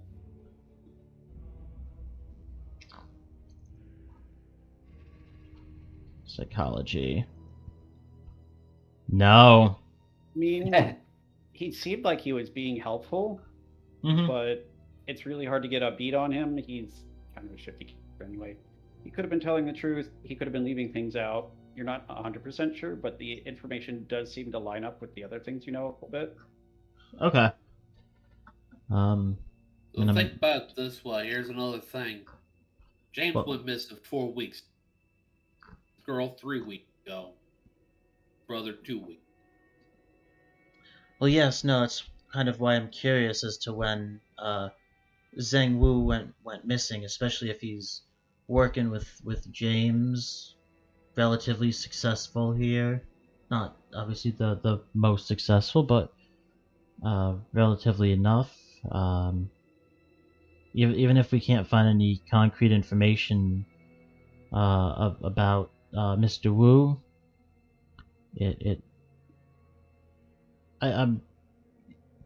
the owner didn't know of any contact that Miss Falloway had with James, but I mean, if communication was coming in, if we could at least find where Mr. Wu resided, might be able to find something there. All right then. Well, let's head on over to Chinatown. Now, Chinatown, Taylor, is North. Well, Northeast. east, yeah. this Past, is over. past the railroad, yeah. Yeah, Yep. it's over here. Where is like the tent city and the shanty town and whatnot? Sort of surrounding the city in general, but for the most part, it's in these like this sort of general area. Okay. But yeah, I mean, after we look for any information on Mr. Wu, we could certainly head over to the shanty town, see if we can find any information on this Joseph Garcia or Stephen Smithson. Alrighty. I'm up for traveling into Chinatown. I hear there'll be dragons. That's a poor joke. You know it. What do you want from me? Let's get moving. Do we all have to make a dexterity save to avoid getting run over by a train? No, that's what the signs are for. Bing, bing, bing, motherfucker. But yes, okay. So you make your way up into Chinatown. It's much like the central area of Deadwood, a mix of houses, small businesses, and tents.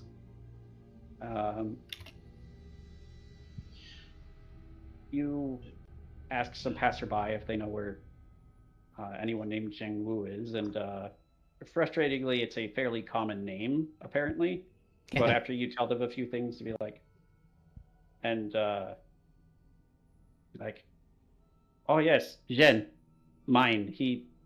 And they'll point out towards the tents. Look, historically, they wouldn't have known much English. That's part of the reason I don't do Chinese accents very often. It's kind of. Do you happen to know which tent? No. Oh, okay. Well. Thank you for your assistance. Is this random passerby on the street lying to me? I don't know. You would have to roll to find out. If in the course of like 7 words he lied to you. Yes, did he lie to me? Totally, he was actually a secret agent for MI6. No. Fuck, I knew it! He's not lying to you. Yeah, no. That's fair. Alright, I guess we're checking round tents for the moment. First Yeah, tent I let's. take you to. Oh, I'm sorry, sir and madam. I will make the note that in a lot of like tent cities, they would usually have a custom, and you guys would probably know of this. In any area where privacy might be expected, where you could knock on one of the tent poles. Yeah, I was gonna say I'll kind of go tent to tent and kind of use my cane to rap on the pole. I would like to try something else out, though I don't have any type of charm or anything like that. But we'll see if it helps out at all. He's gonna pull a gun on him. Yeah. Intimidation. I kind of walk out to what might seem to be a higher end group of a cluster of people in Right. Chinatown, near the tent area that we were pointed to, at least. Right. And start kind of like flipping a not quite flipping, but twirling a silver dollar coin in between my fingers, almost like just almost like a nervous tick type thing. Almost walk up to them and ask them, or tell them, if I may beg your pardon, I'm looking for a Zhen Wu. Believe he did a lot of work, from what I was told, with a James Stokowski up north. I was told he was a really good worker, and I'm looking for some help finding him for a separate job I might need, tending to some stuff outside of town a little bit. Can any of you help me find out where he might have pitched his tent? Me. A persuasion. Wait, no. Yeah, well, he's doing that. I'm just kind That of would be knocking. fast talk. Fast talk? Yes, because you're lying about wanting to hire him rather. I was hoping to use like a credit rating or something like that. Trying to bribe these people. Well, he is doing that. I am just going to be kind of rapping on tent pole, tent by tent. They sort Yeah, of they look know back at you're each other, bullshit. look at you.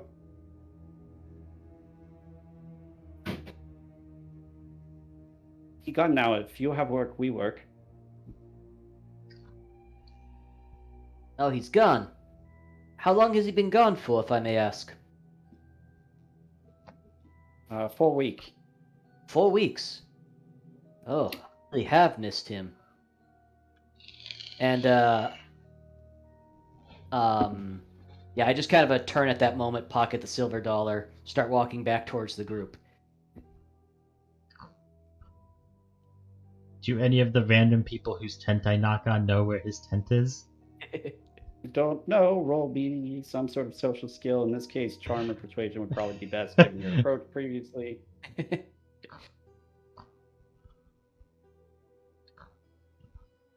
Hey. Hey, Very success. Yeah, so It's like the only one of the only skills I'm good at. I mean, Father, you're a people person. yeah, no. Everyone that you ask, just like his tent is somewhere over there. We're not sure where, but gone now. He's been gone for about a month. Is the general idea that you get. Well, thank you for your assistance. We do hold if any of you are interested, we do hold services every Sunday up in Crook City. We're always willing to accept anyone new who might be interested in coming by. And they also look sort of confused. And then they throw me out.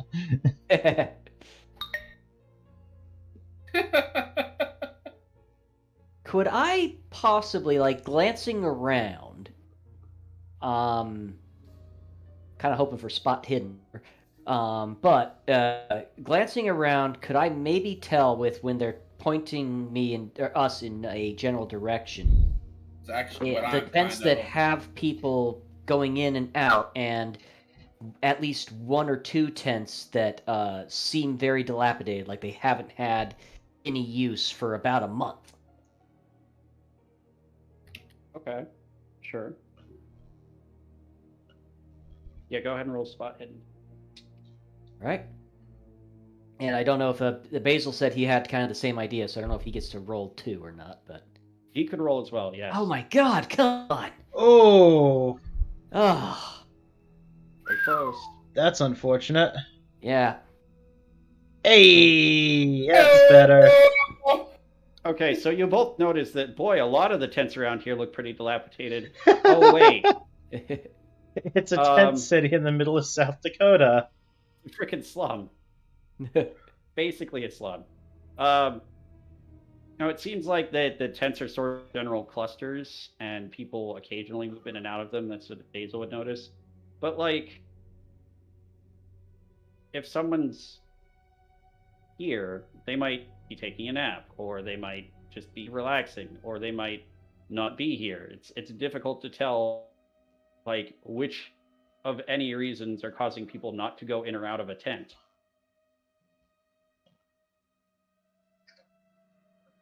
So there's a large number of people Actually, that would, or a large number of tents rather, that wouldn't really have any foot traffic.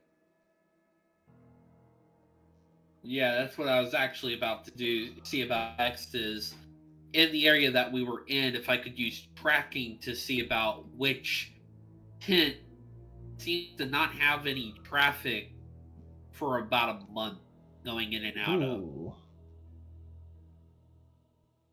No? Sure. It's an interesting use of the skill. I like it. Failure. That's too bad. Yeah, there's a lot of general foot traffic here. It's hard to make out whether any of it is to specific places and how old some of it is, because it's just from the amount of traffic, it's packed down dirt. Dan, stop using this game to roll high. I know, holy cow! Finally, I start rolling high. Yeah, but in the wrong game. We're In the still wrong rolling system. low. It's like golf rules, guys. You want to go low. Low. I've got tracking and spot hidden really high. Oh well. This was not meant to be, folks. No. Yeah, no. Nope. So, I mean, Liam does turn to Basil and Lucian. Well, we were able to prove one thing, that it would certainly sound like Zhang Wu left with James in the first place. Though I would have liked to have tried to find his tent and see if we could maybe find any notes or anything. But, that would have been ideal, but You know what? Thought Oh. occurs to me. Everyone roll me int. Not a skill, just a stat. Okay. Intelligence. Hey, finally. Wow! Just terrible. Oh. Oh, that would be a fumble if not for the fact that you have higher than 50 skill. Not that it's a huge thing anyway at this point. So yeah, Lucian, you'd probably recall at some point, anyhow, but because you were just told this by Al, and by the mayor, and by the sheriff, and Basil and Liam would have the thought, if he left to go mining, and he was usually gone for weeks, he probably just took his tent with him.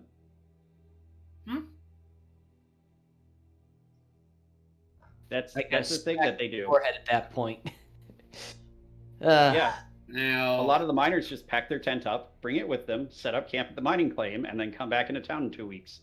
No wonder we can't find the tent. It's probably not even here.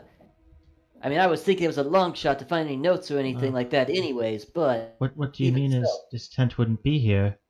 yeah, that's about the long and short. When you're in the army and you're told to pack up and move, and you're told we're going to be moving out, you pack your shit and you move out. Same thing when you're going to be working at a place for a week or so. You're going to take your tent with you. Where to sleep? Under the starry sky? Yeah, there's plenty of scorpions and whatnot. You want something between you and the elements. I guess that would make sense. Do you think we might have better luck if we go look for any information on Joseph Garcia or Stephen Smithson? I wouldn't think that those two would need to pack up their tents necessarily. They'd normally, from the sound of it at least, spend their time in town. So wherever they were panning would be close by, and they'd hunker down close to town at the end of the night. At least that's what I think. Yeah, but the problem is they've gone missing too. So it's possible one or the other went further afield, got into trouble. Well, I don't think it could necessarily hurt to go and check. If nothing turns up, we can always try to make our way out to this claim that James had, see if we can find anything there. You got my $4 still, Basil? Yeah. Or Yeah, $5. Sorry. Yeah, it's only spent about $1 of it. I'll bet you the $4 that we'll find Joseph Garcia in some way or another was related to James. Boy, I ain't got that much scratch on me. I'd much rather give you back the change than take that bet. 0 will get you 4. Fair enough. All right, I'll take you up on it. Oh, well, I certainly can't condone the gambling, but This is nothing but a bloody wager, Father. It ain't gambling. well, I'd say you are probably correct in that assumption. Do we want to go try to find out any information on them, or do we want to try to just make our way out to this claim? Well, if Basil wants to keep them $4, we gotta prove me wrong. Let's head back to the Chinatown. Then we'll head on north. So we're heading back to the shantytown. Or tent city. The other shantytown. The other shantytown. Yeah. Yep. You're going to the other slums. Yeah, so like you're saying, it's a relatively similar area. A lot of tents clustered up, different ethnicity of people, but much similar living conditions. As it's just getting on into the early afternoon, you see a bunch of people are like starting to work again, cooking, cleaning, packing stuff.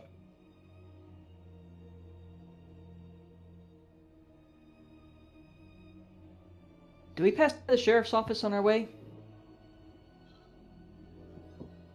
What if you want? Oh, is it on our way, or is it kind of a little more out of the way? I don't know where the sheriff's office is here, correct? Yeah, Yes, so it would be if we're coming- basically on the way if you routed it in. Yeah. Okay. Like I'm the just kind of curious. sheriff's office is here, and the Shantytown is like, Yeah, here-ish. It's kind of like right next door. or at least that's the big portion of it. Yeah. All right. Now I'm just curious about where my horse is and my rifle. Liam kind of keeps track of stuff like that. Yep. You'd think you'd keep track of the horse that is part of, an animal that you've owned for a while and worth a lot of money, and the gun that is part of your livelihood and worth a lot of money. Yep. Exactly. And yeah, they're still there. Okay. People Kind of generally walk know past better than and direct from the sheriff. pat my horse, give him a little bit of a sugar cube or something. Check my my spare ammo bags, the rifle itself, real quickly, and then quickly run off to join the other two.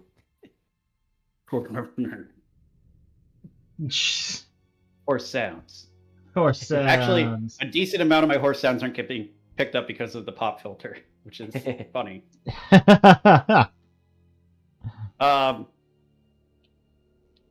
I've lived around horses long enough to know how to make horse sounds.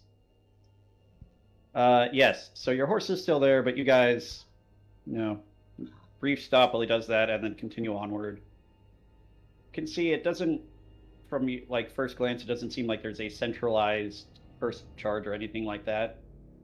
So, what do you want to do? Well, I think we'd probably have a little bit more success if we split up, each looking for information about one of the individuals. All right. Well, if you hear We're all shooting, looking on the same guy. we're looking for we're looking for mostly Joseph Garcia, and I think we're also trying to look into Stephen Smithson. Yeah. Though Liam's of the opinion that what the heck was it? Stan or whatever. That Gee, Basil. it's almost like people forget names and substitute similar ones. Yeah. the one that Basil heard. Liam's somewhat certain, based on the description, that it's probably the same guy. Because the mayor did give us actually a description of Stephen Smithson. I remember that.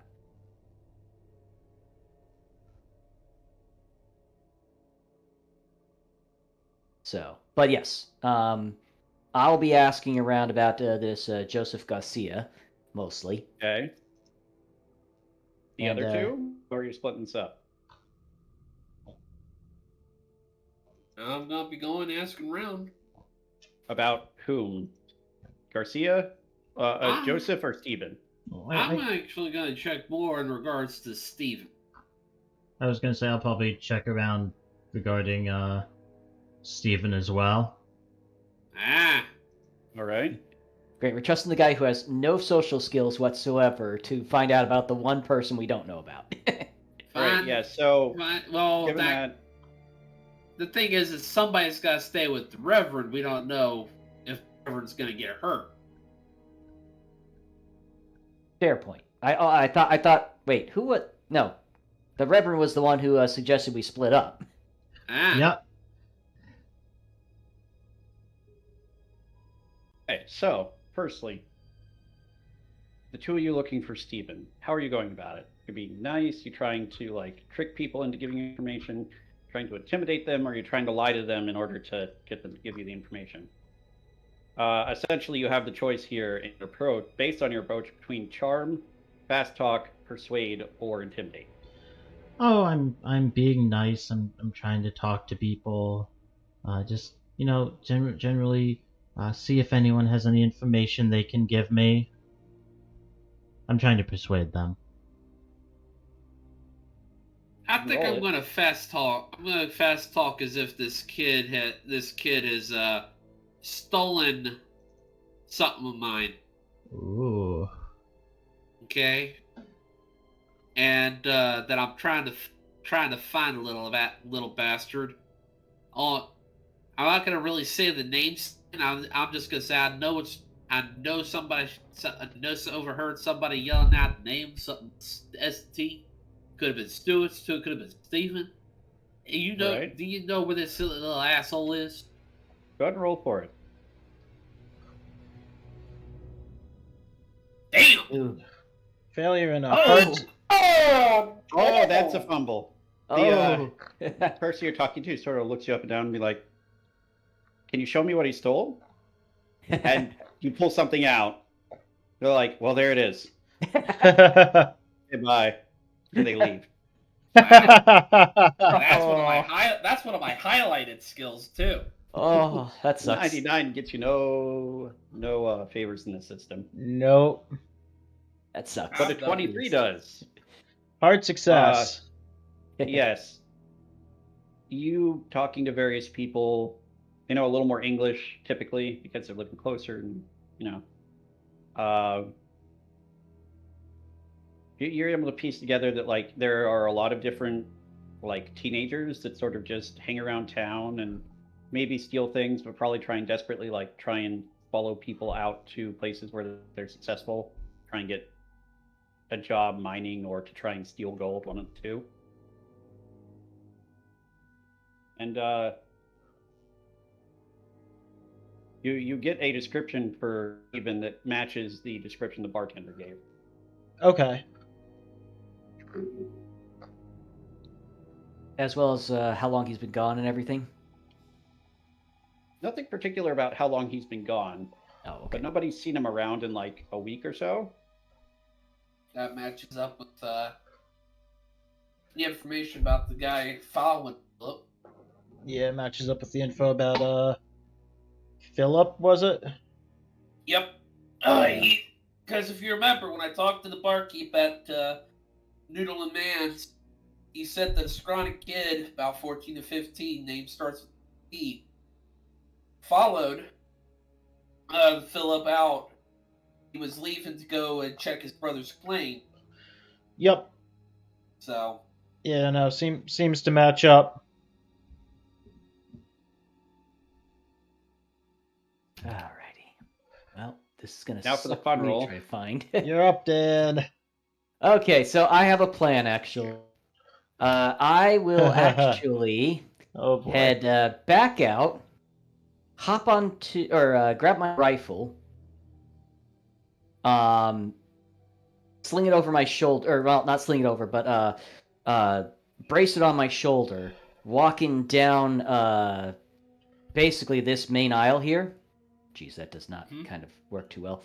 Anyways, I'm kind of down that main aisle there, and about halfway down, I'll just shout out, Joseph Garcia!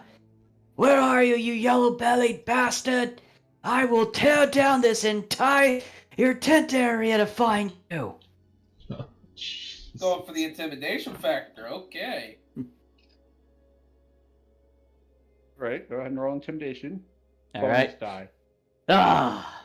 All right. Well, Nice. 9. Oh, Nope. that would make it worse. Yep. Oh! So, yeah, no, everybody starts at you like you're crazy. Yeah, that didn't work. Nope. One of them is just like, the sheriff is right over there. Besides, we're looking for Joseph Garcia. He's been gone for a while.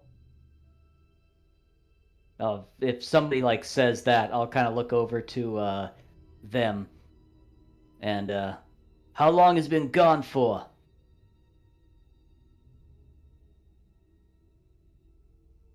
Okay, so there's a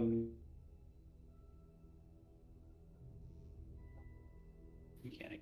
I will allow you to either take whatever the response is going to be naturally, or roll intimidation again. But this would be pushing that same roll. I'll take the chance on it. And what that means is that there's a chance of much worse consequence if you fail. Currently, you're pointing a rifle at someone and asking them questions. I'm not pointing a rifle at them, but yes, I am definitely trying to strong-arm them a little bit. Right? So if you fail, yeah, they're probably not going to take too kindly to that. Actually, seeing him kind of is he close enough that we can like see and hear him like shouting? You can probably hear him. So How my question to you, how far away are we from him? probably a few hundred feet.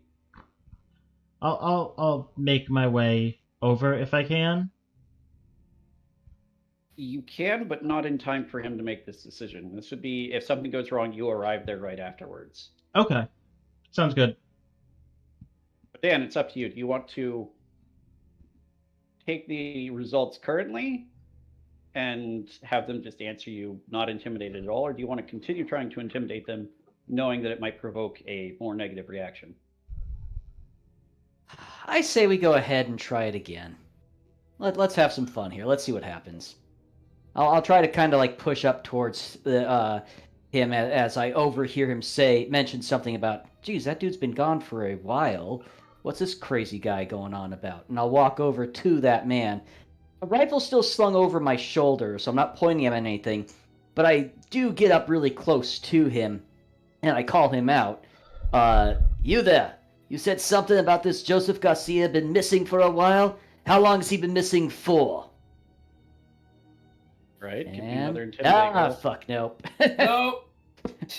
Get them fucked up. He's just, it's not like I tell you anyway. Spits in your face. Can I arrive at about this time? Yes. You see Liam has, like, right up in this person's face, and they just spat on him. Like, Okay, point blank because of how close he got. I'll kind of walk over with my cane. Oh, well, gentlemen, I don't think that there would be any cause for any kind of disagreement here. It sounds like you're looking for a gentleman. It's nice to meet you, sir. I'll look at the other person, not at Liam. My name is Lucian Stoll. I'm the pastor from up in Crook City. I'm down here actually myself looking for someone who's missing. Father Smith. I know you might not be interested in speaking with this man, but I'm trying to figure out what's happening myself with all these people missing. Do you think you might have any information you might share that might be able to help both each of us with our respective goals and this community? Only persuade with a penalty die. Oof. Nope. Well, it wasn't a fumble. Yeah, we're just rolling high. Well, if I'm not really sure I want to tell anyone that's working with this fool. Maybe if you. Oh, no, I was trying to phrase it like I wasn't with him. Well, it looks at you like, you know what? I'm not really much of a talking mood. If this idiot leaves for a while in handcuffs, threatening to shoot everyone, you might feel a little bit better about it. I'll tell you what, sir, are you willing to go with me over to the sheriff's at least for a little while? And you sir, if I escort him over, I wipe the spit off of my face, and I will spit at the guy's boot. Oh, Can I use my cane to whack Liam in the shin really hard? You can, but it's not going to stop what's happening now. So, right, the first thing, do you actually want to smack him in the shin? Yes. Okay, cool. Roll brawl. Only roll dodge. Or, Dodge. well, because I'm presuming you're not trying to, like, punch the priest. Where the heck is dodge? I found dodge. Okay. Oh, for the love of.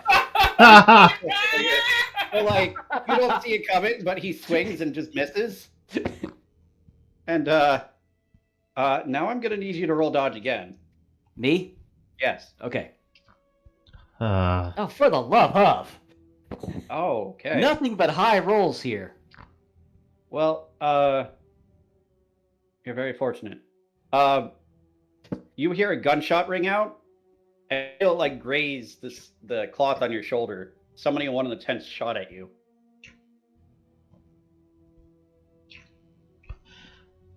Do I see which tent? Well, I was gonna say, would I spot hidden which tent that shot came from? You might be able to. It would be difficult considering that the person probably is Trying to hide. trying to hide, right? So go Would ahead it and- would it be difficult with the the era guns, the big now cloud of smoke from gunpowder going off? When you phrase it like that, yes, you'd be able to see the tent, not the person. That's different. So go ahead and give me a spot hidden roll. Just Please, Looking oh, for the around. love of God!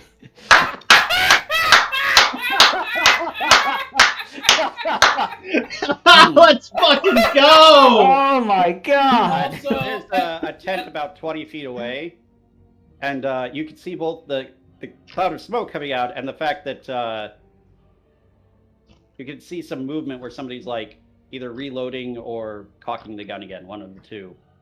but with with that gunshot sounding off, my character's hauling ass towards the sound where it came from.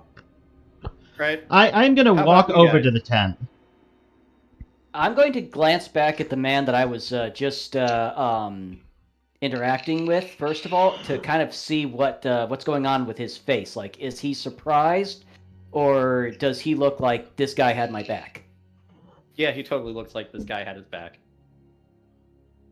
Okay, so Um, Lucian, what are you doing when you get there?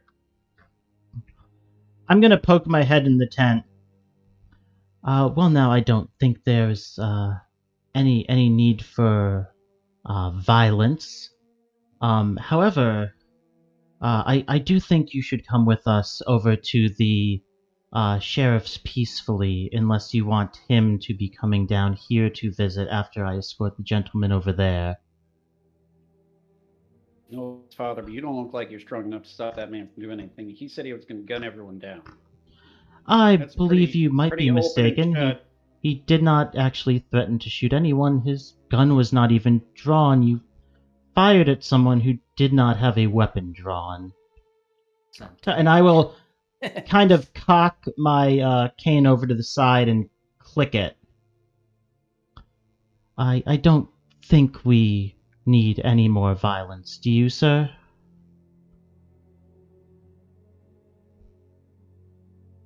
I hope your persuasion good on this one. Intimidation. Well, our rolls have been shit so far. I'm trying to be more persuasive than intimidating. Okay. If you want me to roll intimidate, I can. I was under the impression that you were like acting like you were going to do something about. No, hold on, I was just. It was more like I was just tilting my cane a little bit to the side and like cocking the fact that yes, it is in fact a cane rifle to show him that like if this guy tries anything, I can probably stop him from doing anything. Okay, roll persuade, but with the penalty die because he's going to interpret that as don't shoot him or I'll shoot you. Now roll the penalty. Hard Oh. success. You lucky son of a gun. He sort of. Speaking of guns, slowly puts his gun away. You think you can handle him? Just get him out of here. I certainly can, and I'll put my hand on this gentleman's shoulder and kind of give him a pat. But I do appreciate you looking out for the safety of the community here. And I'm going to kind of guide him out of the tent. I do think it's going to be best if we all peacefully go to the sheriff's. No, I think it's going to be best if you take that man to the sheriff. I am planning to do that, yes. But I do imagine you'd rather come quietly now over to the sheriff's rather than having him come knocking on the tent. Real quick, am I approaching at this point? Or are you running this way? I thought you were running away. No, running to them. Oh, yeah, you'd be approaching at this point. We are All right. working on behalf of the mayor, Mayor Farnham, to try to figure out what is happening and, with all the disappearances in town, preserve the safety of the community. So, as much as I disapprove of this gentleman's lack of tact when it comes to trying to find out information, I don't think we necessarily want to put any more undue work making the sheriff come down. Do you? So let me make sure I'm getting this. You're trying to tell him basically that if you go in, that if he doesn't go with you, you're gonna tell the sheriff to come in and arrest someone. I'm not going to tell him to come in and arrest him. I'm going to let him know who was opening fire at someone who didn't have any weapons drawn. Well, he did. He didn't have it like pointed at anyone, but he has a rifle literally slung over his shoulder, saying he's going to shoot people. I don't think he ever said he was going to shoot anyone. Yeah. Where is that yellow-bellied coward? If he doesn't get out here, I'm going to shoot down this entire tent place. Tear down. He said tear down. He never said shoot. Well, that's a pretty leap of logic to make. Anyway. Guys, can I go ahead and get a couple bits out of the way real quick? Yeah. Am I able to glance and notice the situation and figure a few things out while the priest is talking to the gentleman? Possibly. But let me finish this interaction first. This guy says to you, "Do you know who I am?" Sir, I don't really think that matters. When Says, not only did you shoot, he runs away. But I do know where you live. No, you Nope, don't. he just keeps running. Best let that one go. Can I try to trip him as he's running?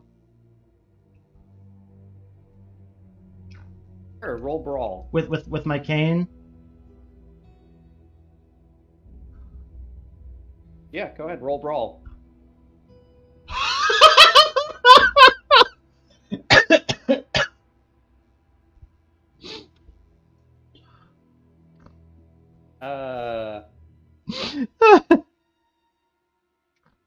So he does trip, and then he just gets up and keeps going. No, as soon as he trips, I'm just gonna put what is the barrel of the cane rifle on his back and say, but I don't think you are going anywhere currently at the moment, are you, sir? So why don't you just accompany us peacefully? Hold on, bye. And while I'm just keeping my eyes on him with the cane on his back, which, to be fair, no one but this guy knows is a rifle, I'm going to call over, Basil, do you think you could collect the sheriff for us, please? Fine, but I think y'all are making a hell of a mistake. Oh, call me old-fashioned. I don't appreciate shots being taken in my direction. Hey, what? Sorry, I had a better sense. What?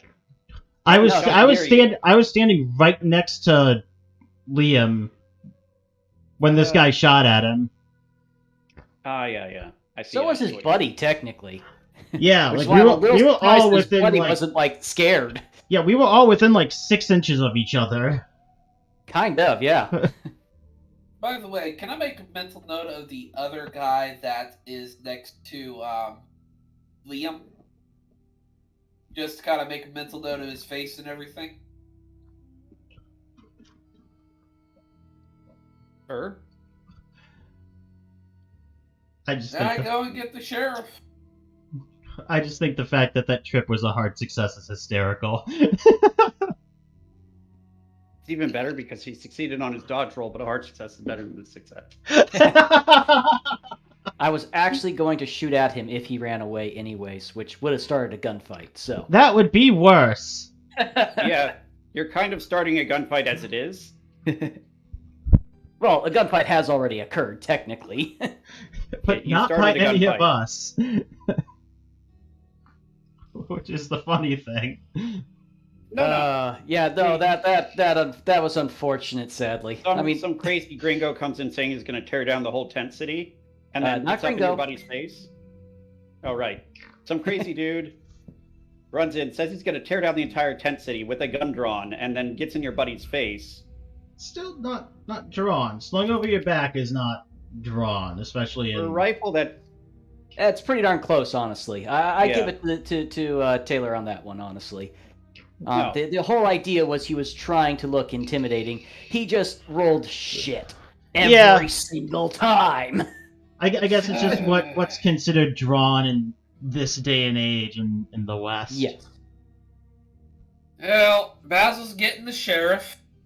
It's not like you have like a... It's also more the fact that you were talking about dismantling the entire tent city to look for someone, and then started acting threateningly towards someone.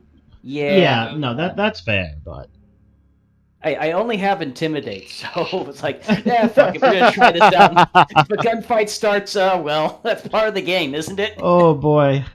And Yeah, some of the social skills have better failure conditions than others. Yes. and folks that are watching, this is how you use sheer dumb luck to avoid a potential TPK in Call of Cthulhu. Yeah, you're also lucky that missed, because guns are very deadly. Yes. Yeah. Oh, my goodness. All right, so the standoff, as we have it. As Pretty we much, wait for... I'm still standing in this guy's face. I'm assuming he's not drawing his pistol because I'm just right here.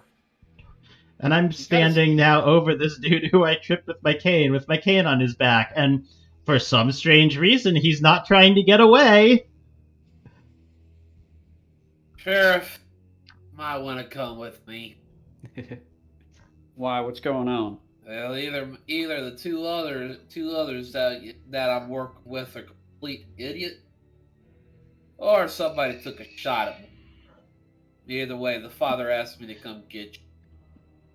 Those aren't necessarily exclusive. Nope. But too much has already happened before I was able to do anything about it. I was on the other side of the shanty town. All right, I'll come with you. Yeah, sorry for the bother. So shortly, in short order, probably about 10 minutes, very tense minutes or so. I'm assuming I'm just looking down at this dude, just like peacefully, and this dude's just glaring up at me like, I fucking hate you. Pretty much. Okay. The sheriff comes up. Right. I heard a gun. Which you shot it. That would be, this gentleman here on the ground, sir. Looks at him. Who were you trying to shoot, and why were you trying to shoot him? He says, I was trying to shoot that guy. Nods over at Liam, because he was my friend. Looks at Liam. The sheriff looks at Liam. Are you threatening this man? Well, he'd be standing a bit farther away, right? I don't know. You said you stayed exactly where you were. No, you're like in his face. Well, Bill. no, the sheriff is a little bit further away, I assume, though. Yeah. So it's like the sheriff's yelling towards me? No, he's talking. He's not like right next to you, but he's within talking distance. Oh, okay. I'm sorry. I wasn't entirely certain. All right. I weren't no threatening nobody, Sheriff. Just trying to get some information on somebody I was looking for. He was certainly, being a bit, rough around the edges and intimidating, sir. However, I also don't take, too kindly to shots being, taken, at people less than a foot away from me. That's, quite Sort of looks quite at you. quite distressing. Then, be honest, maybe you should stand a little further away from your friends when they have a chronic case of dumbassery. Oh, well, I was certainly trying to defuse the situation until... And I'm gonna give this dude a kick in the ribs. The guy who's on the ground. Until this gentleman decided that the best solution was to open fire. Be that as it may, ain't no call for you kicking a man when he's down.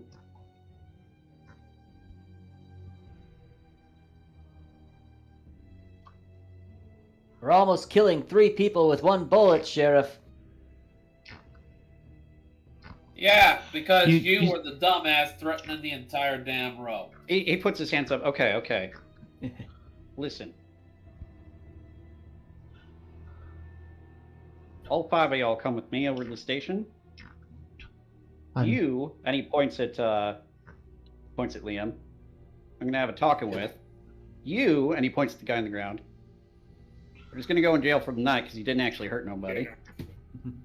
And you, and he points at Lucian. Act a bit more like your job. Well, I certainly try to, sir. However, this man did also try to flee from the scene after taking a shot. Have I've I already deputized gave you a you? box. No, you have not. However, I am trying to help you out with finding out what is I'll be going right back, on. guys. Sorry. I'd assume if you want whatever information that I would come across, you'd prefer to have me still working for you. Be that as it may, that doesn't mean you have carte blanche to bully whomsoever you choose. Oh no, not bullying, sir. I tried very calmly to invite this man to come with both myself and I'm blanking on your last name, Mr. Walsh, over to your office to settle this peacefully before he decided that the best solution was simply fire and flee. And what part of that peaceful solution involves you kicking him in the ribs when you've already got him down on the ground? The part where he tried to flee. Can't be having him try again. Father, I'll remind you that I may be a... justice in this town is my business. And kicking a man when he's down ain't have any place for a man of God, let alone anyone else. Well, I Now, may I'm going be to a preacher, but I... keep my temper. I'm going to arrest this man for the night. I'm going to have a talking to with the both of you about exactly how you are going about threatening people. And then we're all going to have it done with.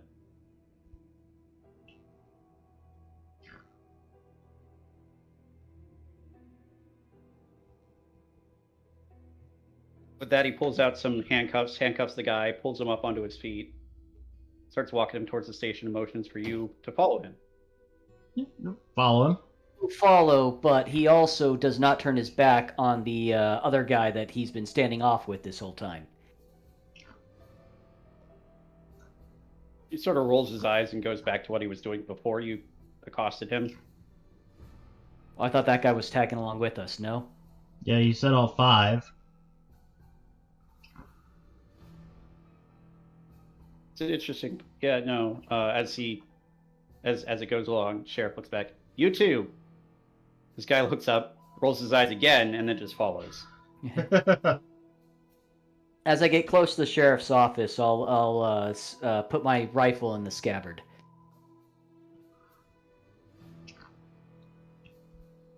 All right. He goes and locks this guy up in one of the cells, pulls you guys into his office. Tells the other guy he can go, basically, after he talks to him for a minute. So, what part of I want you to get this job done equates to threaten to tear down half the city with a gun in your hands? Be honest, Sheriff, poorly planned on my part, I would have to say.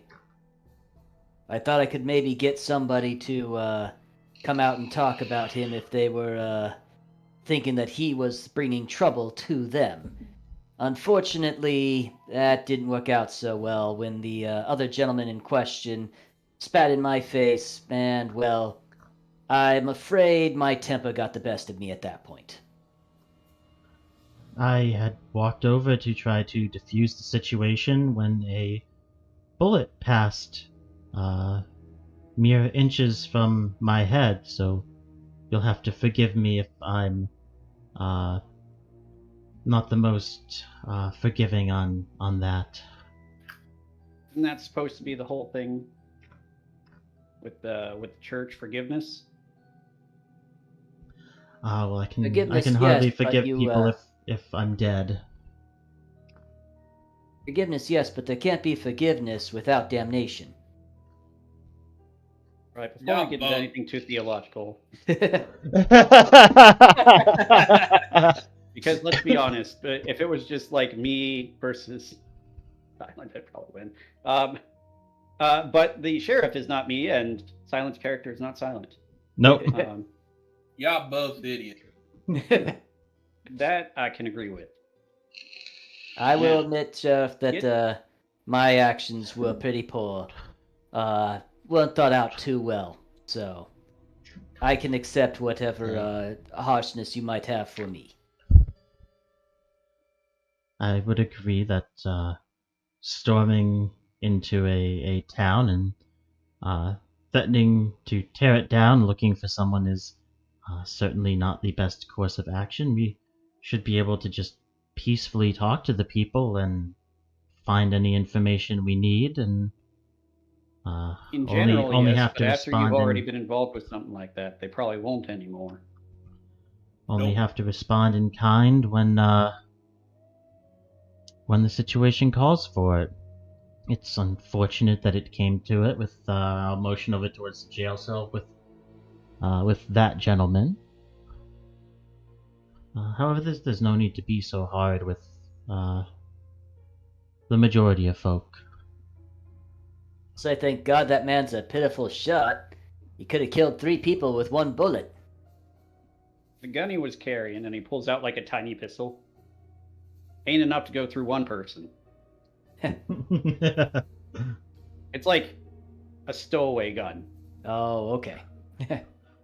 Aren't those more dangerous than a lot of the normal handguns? Yeah, it depends. Dangerous to you, the shooter, or dangerous to the person on the other end?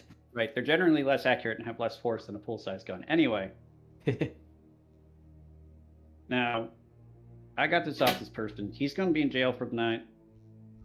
Y'all are probably not going to get any more luck in the tent city over there. Who are you looking for there specifically, Joseph? Well, I was looking for information on Stephen Smithson. We pretty much split up to gather information. Both actually.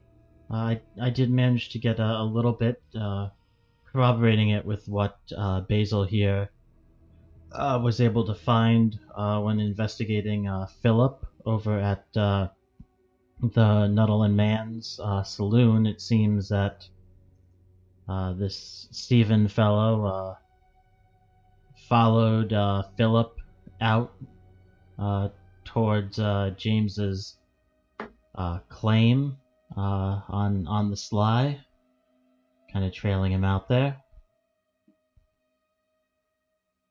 Not only that, but the Reverend here kind of figured out that this Christine sweetheart was going sweet on James here.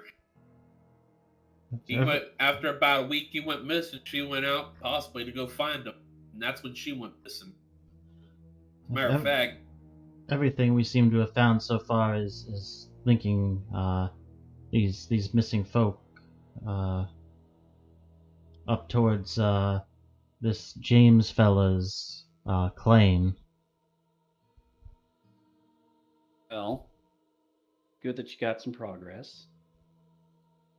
How about you folk get ready and mosey on over to that claim to see what's happening up there, And if Joseph is still involved in this somehow and you haven't figured it out by the time you figured everything else out, then you march your butts back in here instead of acting like idiots out over in the tent city. Understood. I believe that was our intended course of action. Rest up for the evening and leave at first light. How late is it in the day? Out of meta or out of character. Mid to late afternoon. It's like, all right.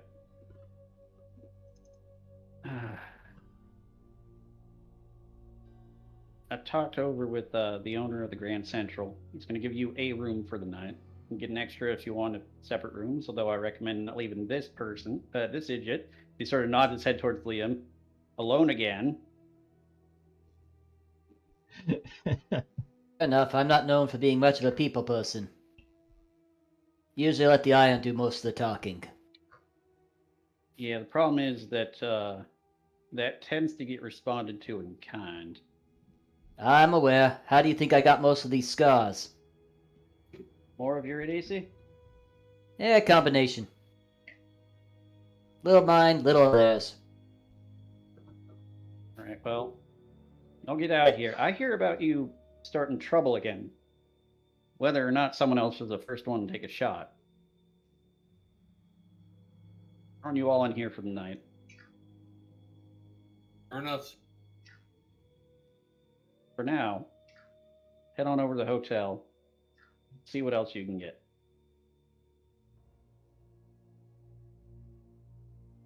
Any motions towards the door? Alright. Liam will step out, collect the horse, and start heading over to Grand Central Hotel. Yep.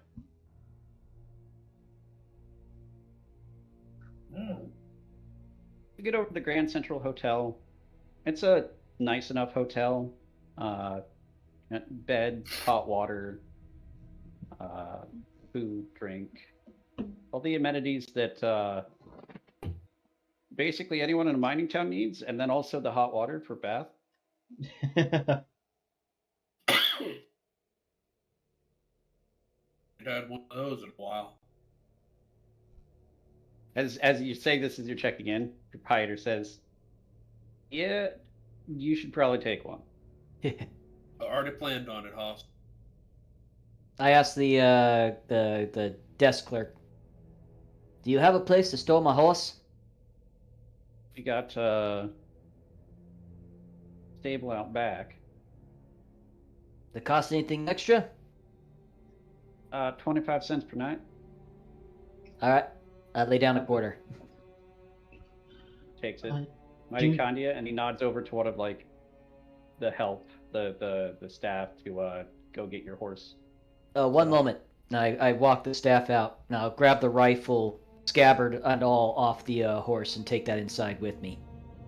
That's probably smart, sir. Never like to leave a gun with the hands I don't know.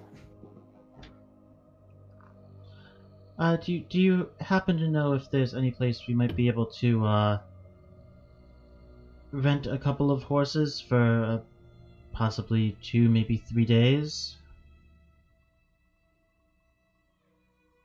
Know any place out? And I'm assuming you're talking to the hotel owner. The proprietor, yeah. Yeah, I don't know any The place that'll concierge. rent out horses to people. There's a ranch a bit to the northwest of the city that'll rent out burros to people, but they take all their payment up front.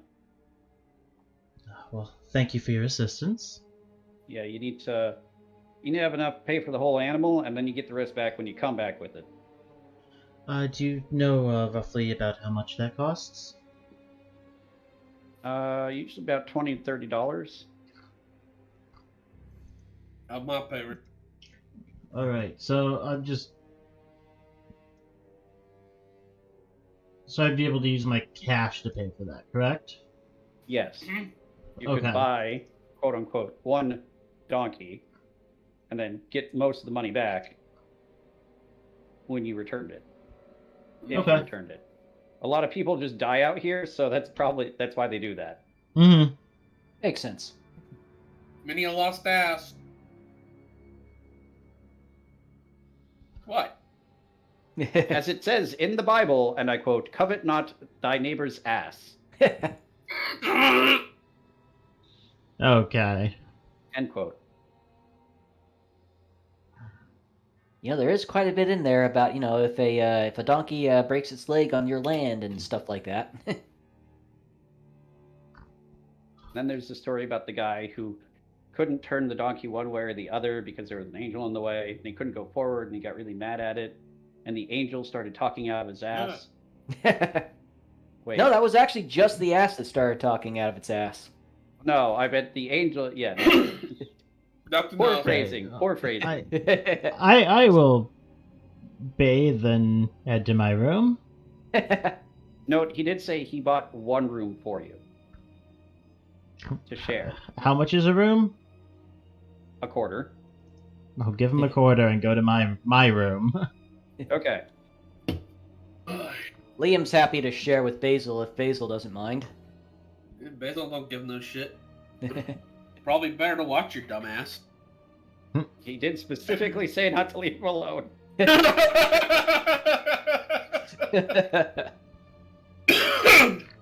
So yeah. Nah, Basil's gonna take himself a nice soak though. You're leaving him alone. Yeah.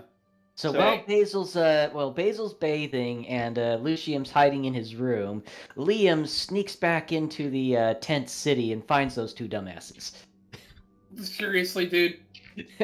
No, I'm I don't kidding. think Will so. pull you into Yog-Sothoth. Don't tempt me.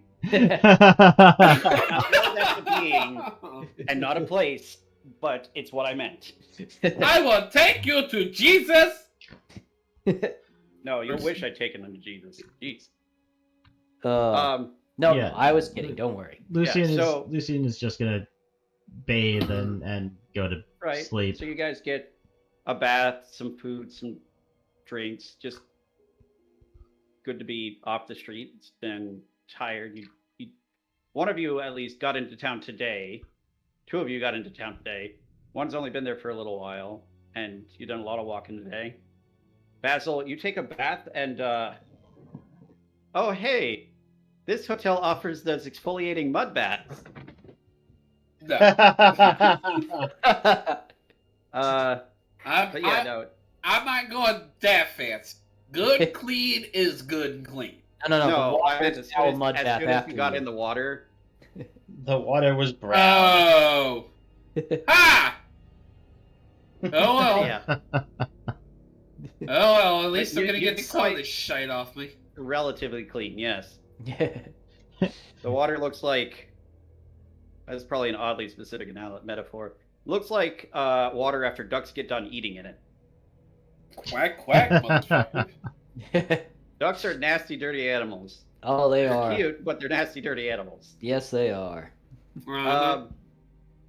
Right. So Oh. nothing happens while you're asleep. You're all able to get a good night's rest. Wake up in the morning. You have directions out to that ranch. That's where you want to head. But at right this second, I'm going to ask that we do a 5 to 10 minute break. Mm-hmm. Good Okay. time for it, I think. I'm actually kind of sorry about that. Okay, let's keep going. No, you're not. I did say only kind of. Okay.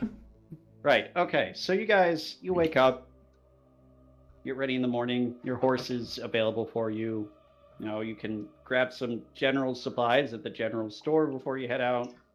I'm going to presume that you do, considering amongst the lot of you, you have enough for like rations and water skins and basic like bedrolls and things like that. Oh, We're by not the gonna worry way, too much about it unless you guys want to pick up something specific or more expensive. Not really. Not really. I would I say mean- grabbing a little bit more fancy, well, not necessarily fancy, but some decent cookables, if you will, for our campsite, like beans, salted porks, things like Oh. that. I was gonna say the 4 basic food groups: Yes. beans, bacon, whiskey, and lard. Basically, Yep. yes. That's the 4 basic. That would be right there. included in like the per bake, because like 10 pounds of bacon is 60 cents. Yeah. You can get a bunch of like salted pork, bacon, cheese, bread. basic, like bread. I would like to grab tack. like a couple of loaves of bread or something like that too, if possible. Yeah, the basic for rations would probably be tack, which is Right. not as appetizing. Right. No. Now, I don't want to get the basic rations. I want to get something a little bit more fancy, but Yeah, that's not that's fancy. not really a problem. It's still within easy price range for you guys. And I throw most of that onto the back of my horse, and then I turn to the rest of the party. Oh, by the way, if it helps, we might not need to spend any more money on you boys getting yourselves some rides. Should be enough room in my carriage for everybody. Oh, well, Wagon. if you have a wagon, I think we should be set. Can your horse pull all of us? Oh yeah, I have a team of horses for that. I keep him just outside of town, just in case. Didn't want to head there last night with the trouble we had here. Figure let the tempers mellow out a little bit. Oh boy. Tempers are slow to mellow usually around these parts, but I think we can certainly make our way over to your cart and make for the claim. Yeah, hot lead will fix anything in these pots. And I start leading them towards my carriage on the outside of town. Right. So, Wagon, correct me if I'm remembering this incorrectly, but I believe we agreed it was less of a carriage and more like a surrey. It's like an uncovered wagon. It's a heavy wagon. Well, it is a covered wagon. It is a heavy wagon, 2 horses, but the inside of it's kind of been reworked a little bit to be more of a tent almost. So it's like a little bedspread in there. I've got a lot of my spare rifles and revolvers in there. Okay, yeah, I see what the you Wild put West that. version of a mobile home. Basically, it is almost He literally wrote that in his notes. Yes. 100% an Old West mobile home. Yes. So yeah, so you've got like you've got a reasonably outfitted wagon, 2 horses to help pull it. And somebody can ride Carney, or I'll ride Carney while they can lead the wagon, basically. Yes, they are sturdy horses. Yes. All right. As long as I don't have to make a roll to lead the horses. No, see, when you're doing ride, it's assumed that like basic, we're gonna go down this trail in a cart is easy enough for everyone. It's when you start trying to do fancy things or maneuvers that starts getting iffy. Yeah. Okay. I was like, So, yeah, those are skills I didn't put any points into because those aren't talking to people. I have a few points in that. Horses are people. No. I also totally forgot about this, Taylor. I figure I would know that there was nothing inherently wrong with what I did legally to stop that dude from fleeing. Not generally, but in these sort of towns, the legality is usually about the range of the sheriff said so. Yeah. Yeah, no, I'm just talking in terms of my skill in law. Yeah, no, there's nothing like generally legally wrong with what you did. Maybe frowned upon, but not illegal. Even technically, my character didn't necessarily do anything illegal, but Yeah, it's definitely something to be frowned upon. Yeah, Yeah. The only one that did anything illegal was the dude who shot at us. Yes. And that in these towns is, again, not actually necessarily illegal, but frowned upon. Yep. So, again, the law is a little bit more loosey-goosey in places like this. Yeah, no, I was just thinking my character... I personally couldn't phrase it better, but my character probably could have with his skill in law.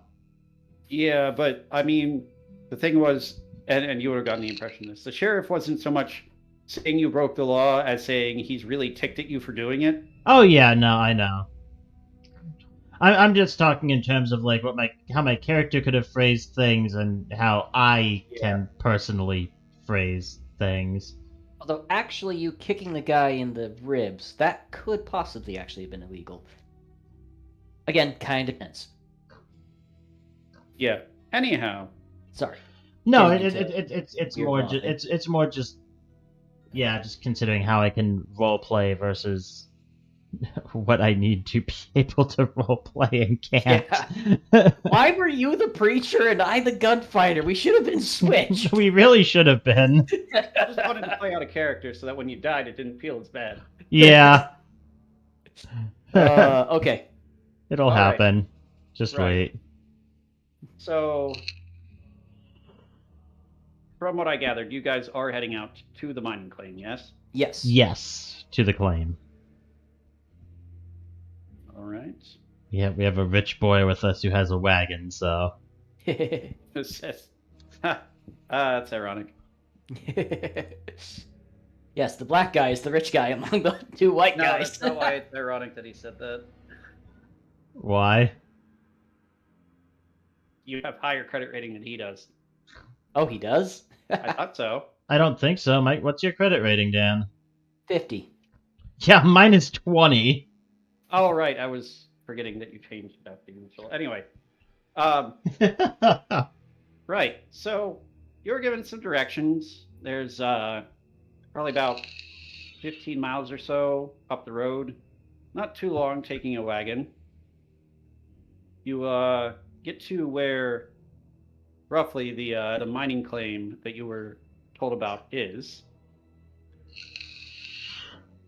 Ooh, fancy map. And no character tokens. Yes. Well, use this as a general, like, you'll probably want to get character tokens before next session, just because if we have combat, it makes it a little easier to track. He's But for saying now- we're gonna fight people next session. Maybe. To be honest, you could have fought people this session, but Yeah. you scraped by on that one. Thank you for fixing my screw up. You're welcome. Right, yeah, the road Somehow. gets gradually rougher and rougher until it's little more than a set of two wagon tracks leading up to what looks like it was sort of a makeshift wall. Doesn't look very sturdy. It's more tied together to keep animals out, seems like. Woven together from logs and branches of various sizes and types. It's not very consistent. But it actually looks like a fairly well-established mine. Pulling through the gate that's sort of like drifted open. You can see a tent set up. Stalls for horses that have been... Looks like the wood at the front of them has been broken open. The horses have escaped. Some supplies that look like the ones that are sitting out are starting to go a little bad.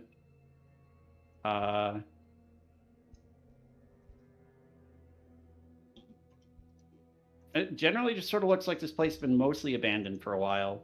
Torches are out, fire's not lit.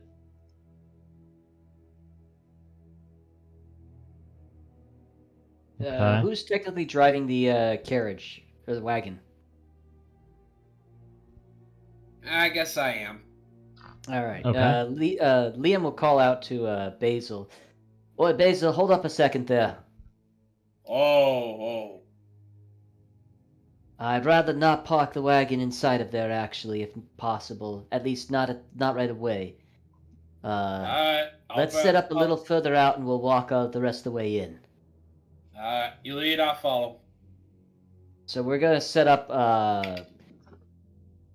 not a long trek, but a decent hike from the entrance, and kind of find what would seem to be a good natural, safe place to tie up the the wagon and the horses, and Right. at that point, I'll grab my rifle off of Carney, and help the other two down from the wagon if they need any of it. Oh, by the Wow. way, either of you possibly need an extra weapon or two? I have some spares if needed. Nah, I just kind of lift my poncho, showing my pistol. Good. And what about you, Father? No, I think we should be fine. We're just going in to investigate. If it comes down to it, I'll kind of reach into my boot, and pull out a small derringer. All right. How late in the day is it, Taylor? Didn't take too long. Probably still mid-morning. Okay. Bright sunny day out or cloudy? It's partially cloudy. Partially cloudy, but doesn't look like there's hard weather coming anytime soon, right? Not as far as you can tell. You know, if we end up in a scrap, I have this. Should be able to make do. All right, let's head on over. I'd like to make sure at least the entrance is secure before bringing in my horses. Alright. Let's take a look around. And as we get close, Liam's gonna start to go back to his soldier days and be a little more tactful about like peeking around corners, keeping the rifle up, checking around down the sights and everything like that. So, almost what Right. you would kind of picture like modern day soldiers doing, only with older Civil War type era stuff. Lucian is doing none of that. Yeah, I'm being wary, but not going all over like that. Lucian is just kind of using his cane to walk down the road.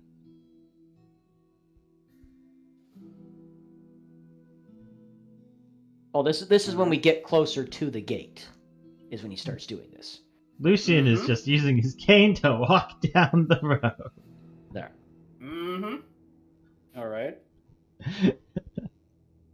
All right. So, well, did you want to describe anything, or do I get to like say how I'm like pushing the gate door open, or if it's already ajar, then I The gate door is drifted open. Yeah. drift it open? All right. So I kind of put my back against either side of the wall that is got the door more closed, or actually, I'm sorry, more opened. Take a quick peek around the corner, then lead with the barrel first, and check left and right as I'm just passing through. All right. Go ahead and give me a spot hidden roll. Alrighty. Please stop rolling so high. Hey! Hey, finally a success! Yay! There we go! Not a hard Alright. success, but you know what? It's success. I'll take it. Well, Alright. You look in. You see, as I said, tents, supplies. Looks like one of the as you push in, you don't see anything in particular. You do as you pass, as you're doing like a sweep, you pass by this left cavern, and it looks like there's a cave in not too far into it. This one here? Yes. Okay. And as you pass around, as you come up to about here, you notice something shuffling about 15-20 feet, or you hear something like shuffling around or moving around about 15-20 feet into that into the northern corridor. Okay. I hold up a closed fist hand to the other two, and then kind of realizing these guys don't know anything about military, I hold up an open hand to kind of gesture them to hold back a little bit. Yeah, Draw him a pistol. Lucian sees you hold up a closed fist and starts walking over, and then you hold up an open hand and he stops. And he'll motion with he'll motion looking at Basil in the eye, seeing that Basil at least responded somewhat more like what he was hoping for. He'll motion Basil towards the northern passage, kind of pointing to his eyes and to the tunnel itself. Sorry, I jumped the gun on that. I didn't mean to click. I will press myself a little bit closer to this wall here, and quickly take a peek around the corner, if to try to see if I can see anything. Okay.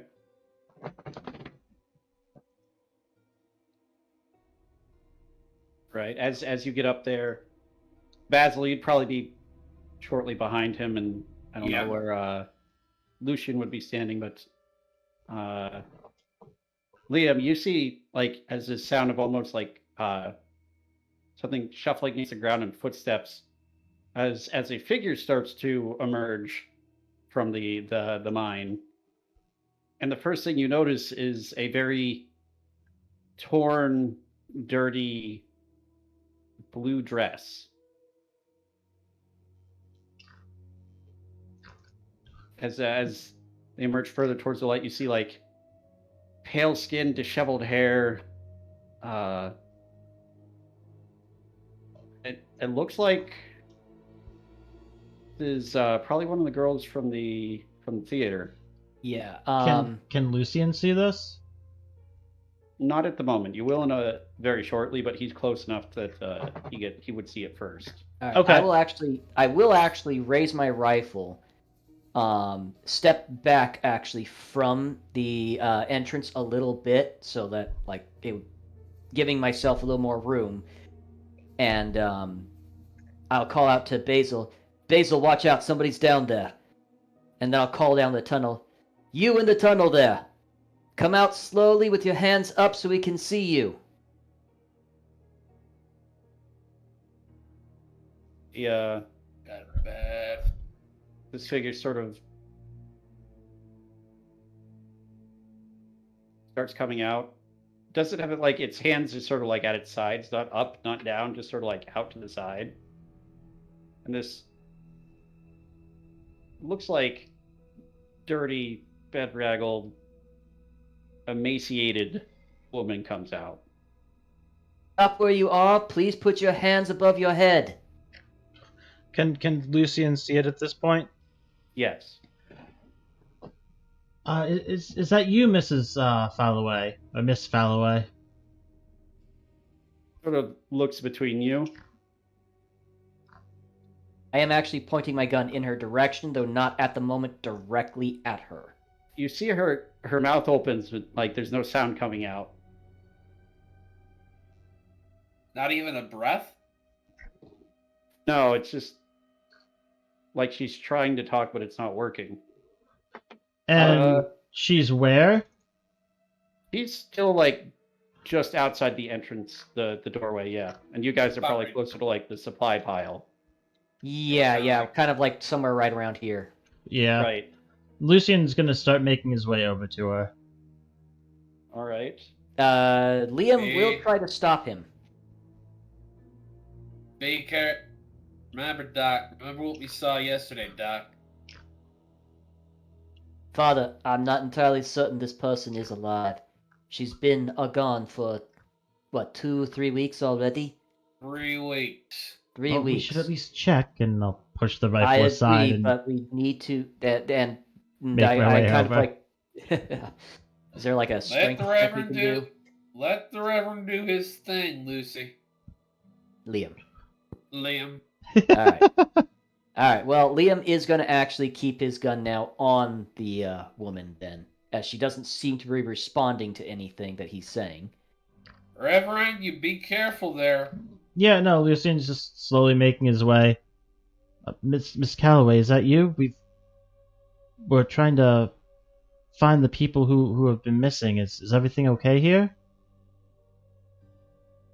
All right.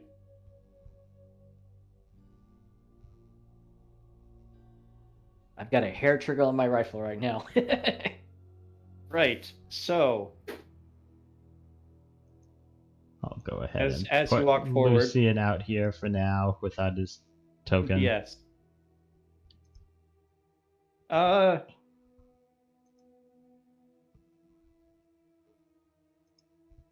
I forget you have any sort of medical proficiency.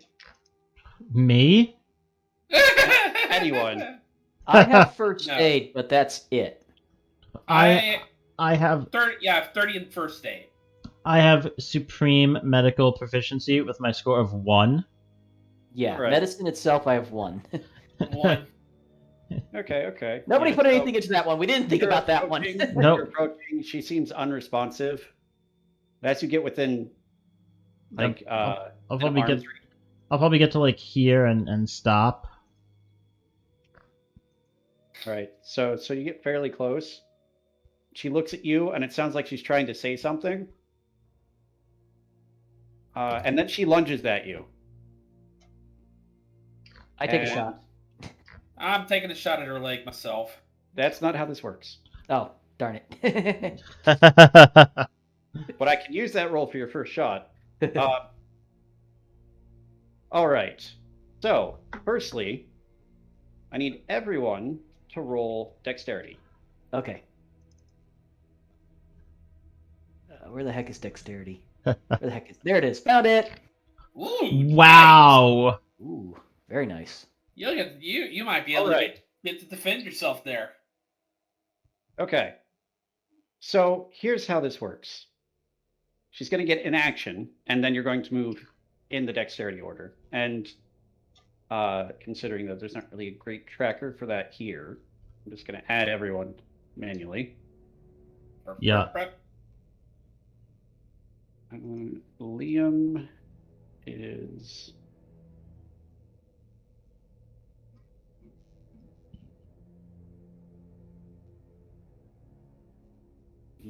heart, so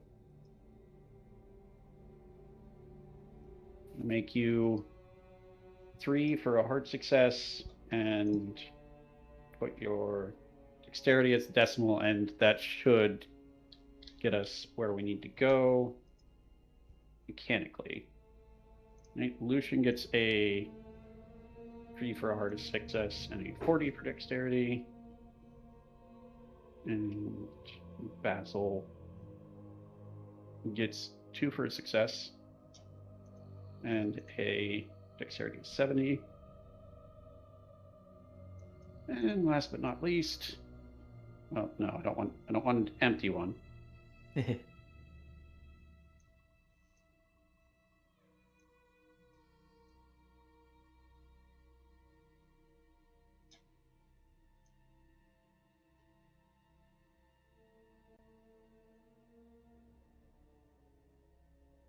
Yep. And no, wait, hers was a 2.35, not a 3.35. Ooh, she had a hard success too, though. Okay, that is her turn order after this initial action. Okay. Okay. Lucian, you watch as you approach. She sort of like looks at you, tries to mouth something again, and then lunges towards you and grips your arm with strength that you wouldn't have expected from somebody that looks as emaciated and frail as she does. And she sort of like leans in and screams at you silently to the point where her jaw starts distending. And you can tell she's got like blood flecks in the eyes that have almost completely coagulated over. And skin is pale and starting to slaw off a little bit as she's doing this. I need you to make me a sanity roll. Okay. I now have a token, by the way. Yeah. How the heck do you do that? Do what? Make a token? Yeah. Use a token maker? We'll figure it out after like before next session. Oh wow, yes. Okay. Ooh, nice. Right. All right. I can't wait for my luck to change.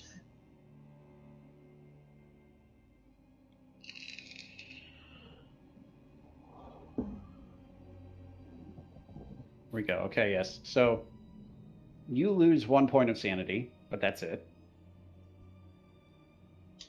As this obviously almost definitely dead person lunges towards you, grips your arm in a vice-like grip, and then like reaches out and like starts clawing it at your neck and shoulder where it's exposed above the cloth. Does she have claws? Well, she has Fingernails. bones that were her fingers. Okay. Wonderful, wonderful. Go ahead and roll me a dodge. Not as wonderful. Yep. Okay, so you like struggle against this, but you fail to get out of the way in time. And you take doop.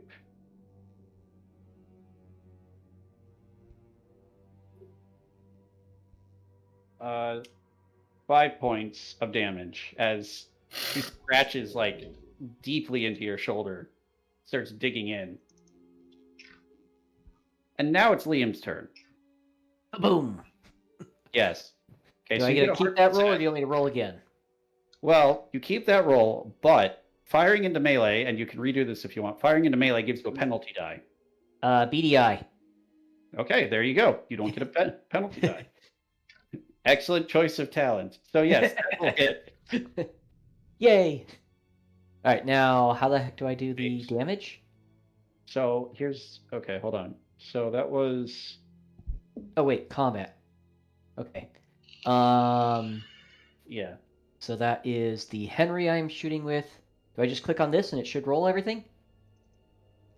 I think so. Yes. Let's try it out. Okay. So as a note, I did make up cheat sheets for things. In combat, or rather with firearms, be more appropriate. You're within base range, so it's regular difficulty. You've eliminated the one penalty die that you might have had. And she's really in no position to dodge, so she can't take that. But for clarity in the future, if you attack someone, it's not based on the numbers you roll, it's based on the level of success. But the attacker wins draws. You did draw in this case, so even if it had been a melee attack, it would have succeeded. Okay. And if I get this correct, it does roll, and I only sadly do 4 damage. And that was shot aimed at basically her left chest, if you will. Kind of aiming for her shoulder more so, but at the point where she's actually attacking Lucian, he would aim a little bit lower to try to get her in the heart. All right. There we go. Oh, I'll correct my mistake just in case it comes up.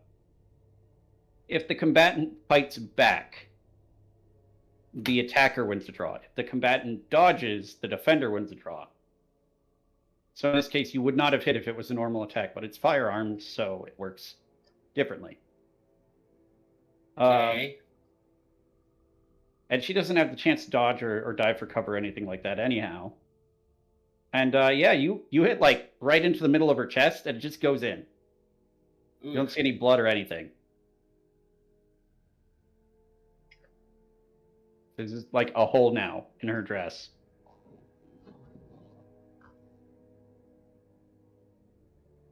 All right. Lucian, it's your turn. This is an Okay. excellent time to bring up combat maneuvers in which you can attempt to make a roll to get away from people.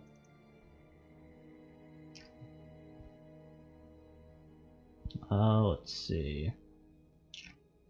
So this would work like a normal melee attack. You would roll, say, brawl in this case because it's a physical maneuver versus the other person's either doing an attack or an attack roll or a maneuver roll if there's some other way that they can do that.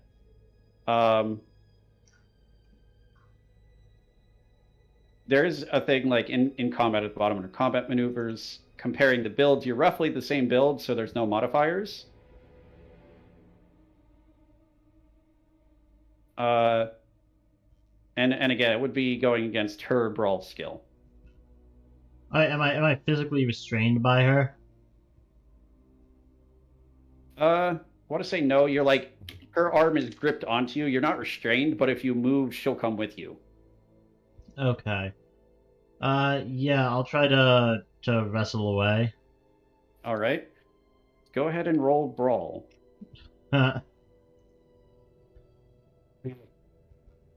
Nope. Ooh. Okay then. Ooh, that's not good.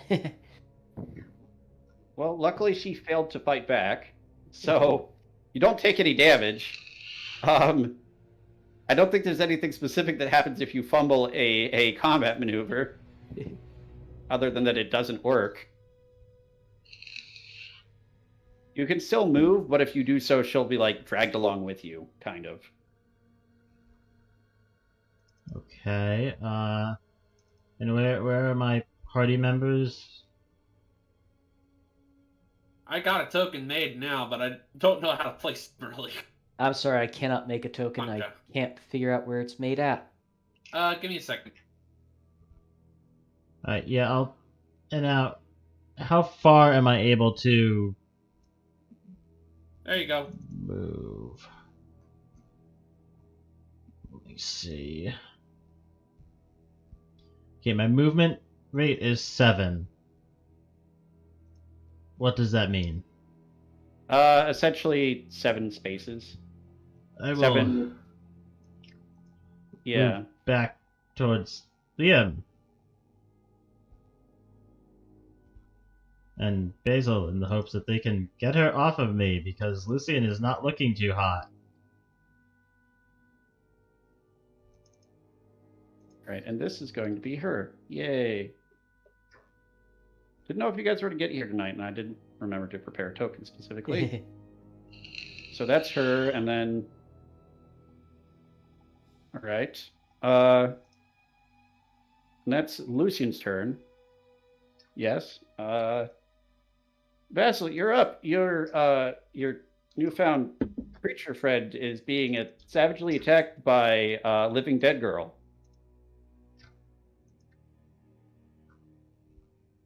Okay. Well, forget the shooting because it definitely looks as though getting plumb hit in the chest did jack shit.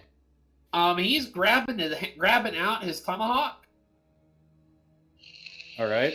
And going for the net. Okay. Roll me axes, I think would be the one for that. Second.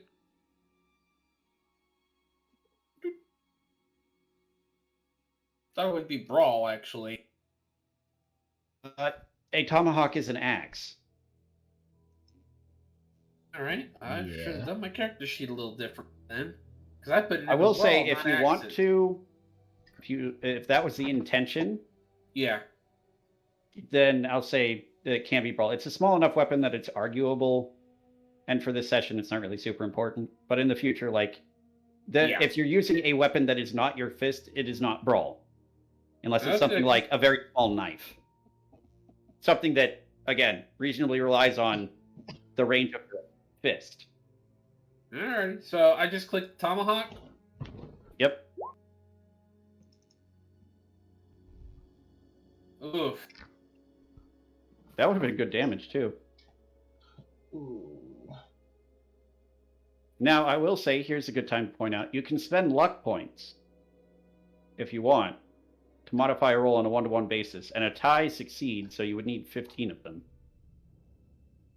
But if you spend them, you have I'm less, not- and any luck rolls will Yeah, I'm be not less gonna. likely to swing in I'm your not favor. gonna push that. All right.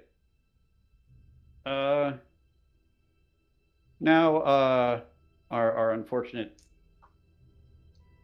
lady here sees you swinging at her, turns towards you, And you see like her jaws hanging, distended, her skin starting to like flake off of her chin where it's stretched out too much.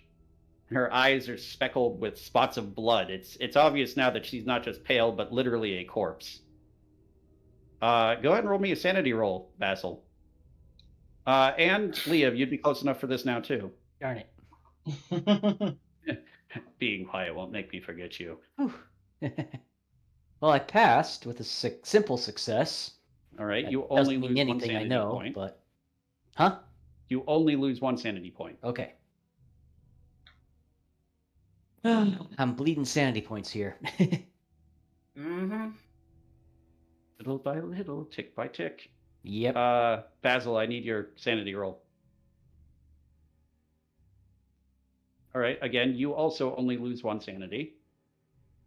Now, she's going to lunge towards you, and since we're in combat proper, you have the choice, do you want to dodge, or do you want to fight back? If you fight back, and you get a better type of success than she does, you'll not only avoid damage, but get to inflict it back. If you dodge, a draw ends in your favor, but you don't get to do any damage back on a win. Double check and dodge it. Find it.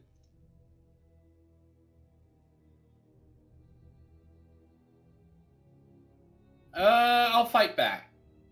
All right, go ahead and roll me your tomahawk attack with the brawl. Still a fail.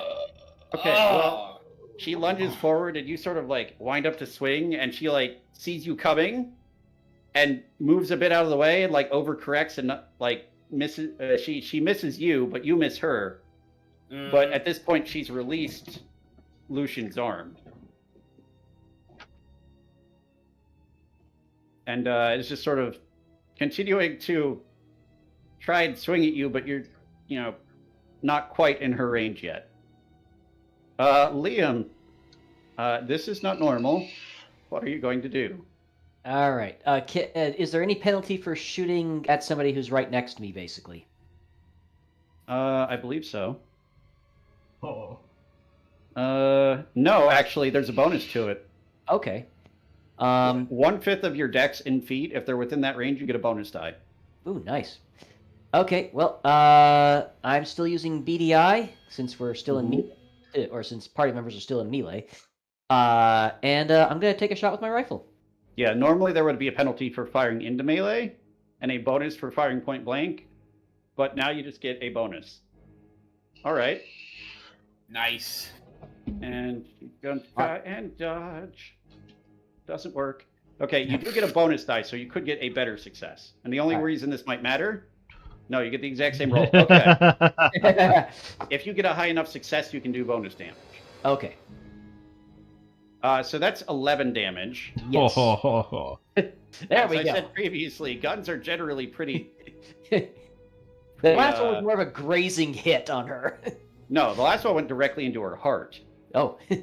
This one goes into her shoulder because she's so close and rips her arm off. Ooh. It's dangling by a few tendons, but seems otherwise basically useless. Kablam! Good. Can I take an action, or is it possible for me to try to move back? Yes. Okay. So, I don't want to move towards that tunnel. I don't want to have my back towards it. If I'm here, do I still have a good line of sight on her, or are these boxes technically in the way at that point? No, you'd still have a good line of sight on her. Okay. Remember, the range is 80, Yes. which means 80 feet before you start taking any penalties for range specifically.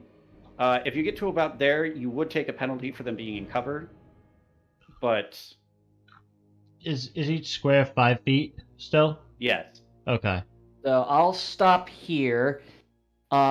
Is there any extra thing I need to do to kind of like glance down this? No, wait. You said that one was the collapsed one. Never mind. Yes. So I know that one's more or less safe. I can't Wow. take a second shot. I don't believe. Can I? You can, but you would have had to declare it initially. Oh, okay. A, and B, your gun has to have a higher rate of fire. So, like, Okay. pistols, for example, have one with, for most of them, a 3 in parentheses. That means that you can take one shot normally, or you can take up to 3 shots, but each of them has a penalty die for each shot after the first. So if you fire 2, it's 2 with 1 penalty each. If you fire 3, 3 with 2 penalty each. Okay, surprisingly, the lever action rifles do not get rapid fire. But okay. Now, when Right, when it right. says like range 3, does that equate to like 15 feet? Now, range would be 15. No. I believe it's not how that works. Let me check something real quick. Yeah, I kind of want to make sure I know what my guns do. Oh, also, it didn't matter this time, but having your gun out, Liam would have given you plus 50 to your dexterity, essentially. Oh. Oh, you would have counted as dex 135. Her Wow. dexterity order within that level of success. Oh, okay.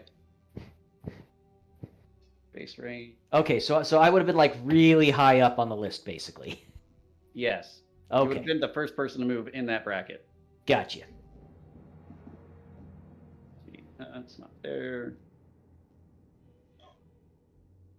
Up. How the hell do I put this image onto the token? Oh, did you upload the? If you go to your character sheet, well, Taylor's looking this up. If you go to your character sheet and then go to the bio info, Wait. Okay. Bioinfo. and then you click edit. Edit. Ah, okay. Yep, you should see the place where you can upload it to. There we go. Okay, that's not Okay, quite the one that I was looking at, but I'll take the it. standard range, the base range, is given in yards. Okay. So base range 3 would be 10 feet ish. 15. No, 13. 9. No, I'm sorry. Yes, 9. 9. Yes. 9 feet. So it's around 10. Yes. So yes, the Wow. base range on the on your Henry is 80 yards. Jesus. It's a rifle, so that Yep. kind of makes sense. I can shoot very, very far away. You can shoot like 240 feet away before you start taking penalties for distance. Hang on. How far can I move? Where's my You move? should have a move characteristic under the combat tab. Combat tab. Yeah, And movement movement rate. 5 9. squares, and that's how many 5-foot segments you can move. It's just that many spaces. Okay, so 9 spaces. Okay, so I moved 1, 2, 3, 4, 5, 6, 7, 8, 9. I would not be able to get up there. Okay, not this turn at least. Right? Yeah. Yes. Um, Okay. Oh wait, but I can move now, right? So start heading back again. You can continue moving after shooting. You can Okay. you can attack at any point during the movement if you want to. Okay. Cool. So I'm doing that. All right. Yeah. No. Lucian, this young lady appears to have dislocated shoulder. I blew it off. What the fuck? I'm gonna pull out my Derringer and shoot. All right. Make a shot with a bonus die because you're within point blank range. She can't dodge because she already tried to dodge or fight back in this round. Use the combat window. Well, you get a bonus die.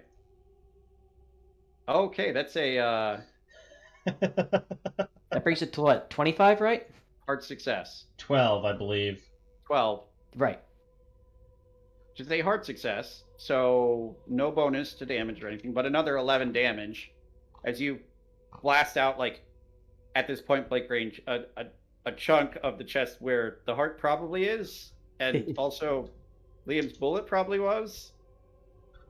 And she sort of lurches as this shot hits, and weaves a bit. And you notice, like, instead of the blood you'd expect from Moonlight, that there's like some coagulated bits of blood flaking down, but there's also massive amounts of like clearish, gooey fluid and maggots and carrion worms. I run around the boxes and just kind of like get down really low and like hold onto my hat. Like, oh my god, what the fuck? Hey, Basil, it's your turn. Yay! You are all alone with this lovely lady. Lucky you. Yeah! Hey, I want to take the hide as a bonus action. Oh. Alright, need to double check something real quick. Cleric, not a rogue.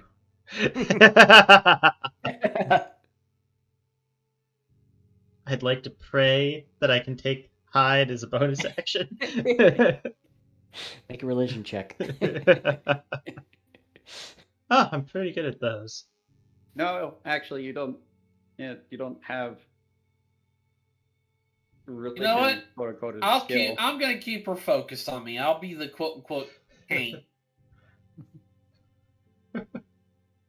Take another slash at her with the tomahawk. Come on, hit. Hit. Yay! There Success! we go. All right. And By she can't- 4. She can't dodge or. Okay, so here's another thing. When you're attacked, you can choose to dodge or fight back, but you can only do that once per round. Yay. Uh-huh. It makes outnumbering someone very important.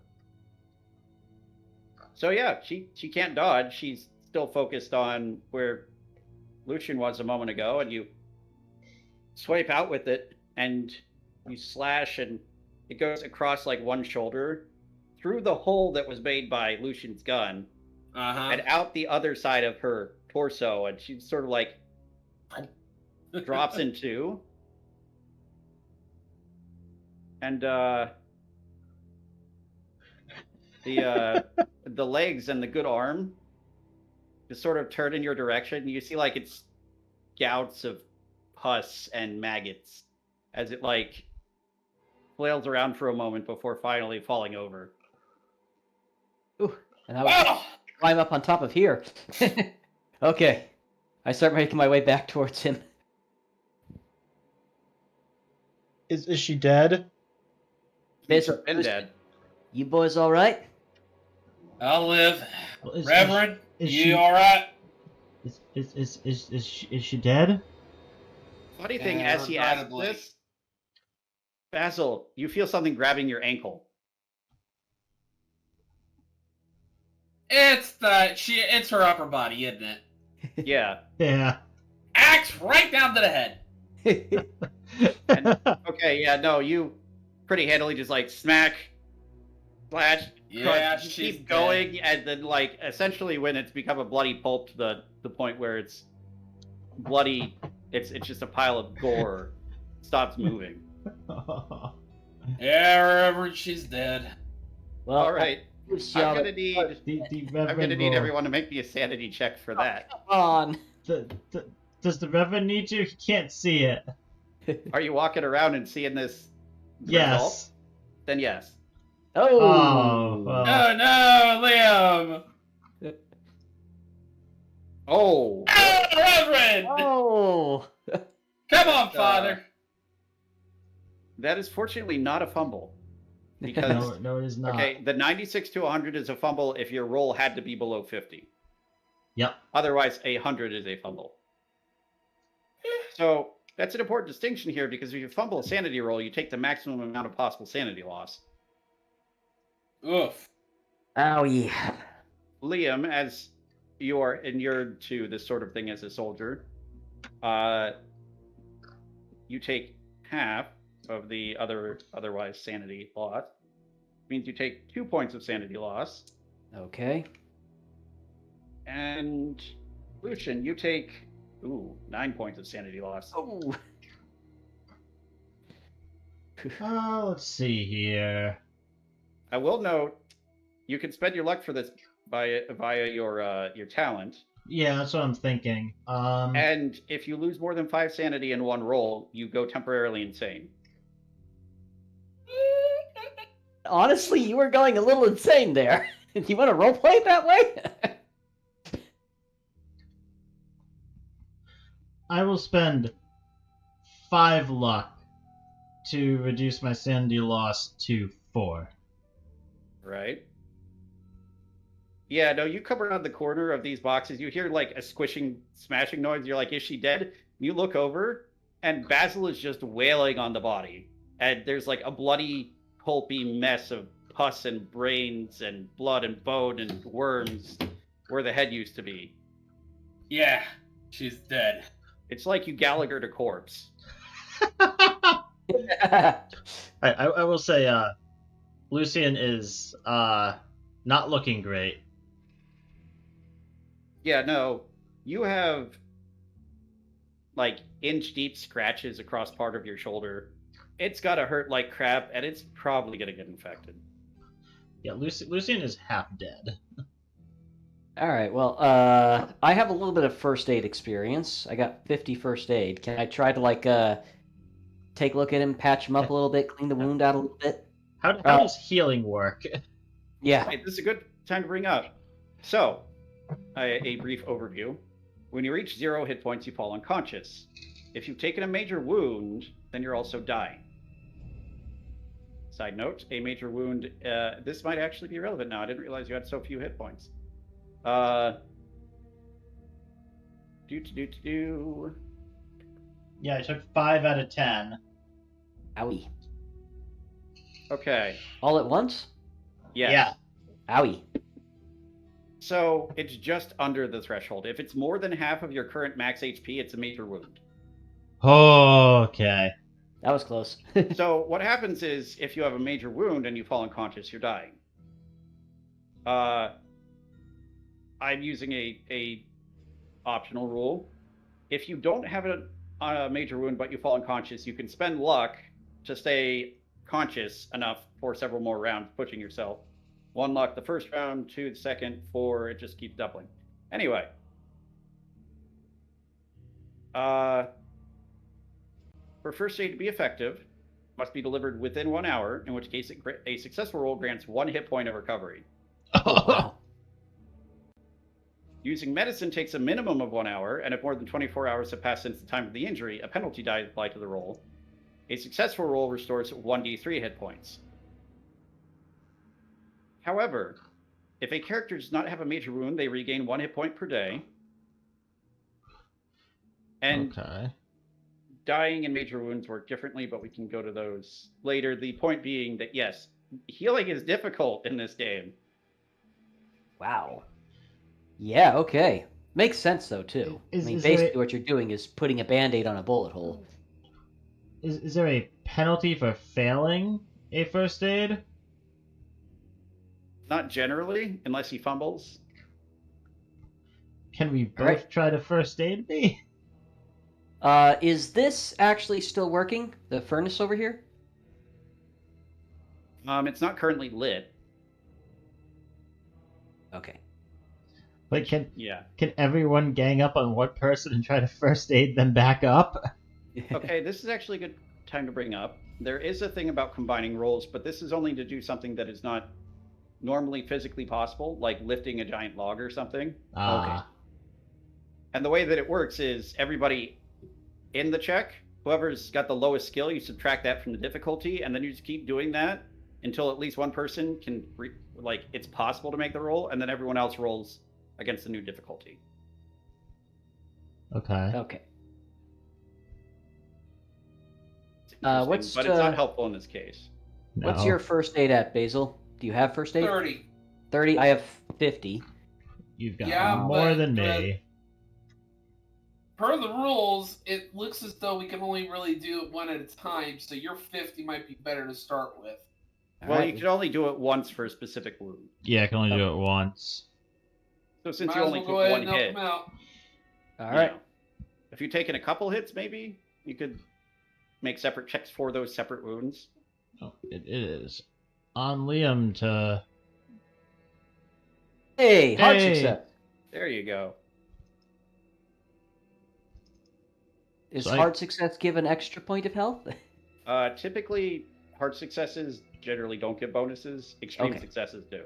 So Okay. I gain 1 hit point. Yes. And what I'm Yeah. trying to do more so is like clean the wound out as much as possible. I take out my Bowie knife, and it's like, I'm sorry, Father, this is going to hurt a little bit, but it will be better in the long run. As I'm trying to like pick out bits of decaying flesh out of his skin, basically. Like bone. Yeah, Lovely. stuff like that. And then wrap him up with whatever I kind of have lying around. Patch him up a little bit. All right. I do think it's just past 11. I do think that's a good stopping point for us.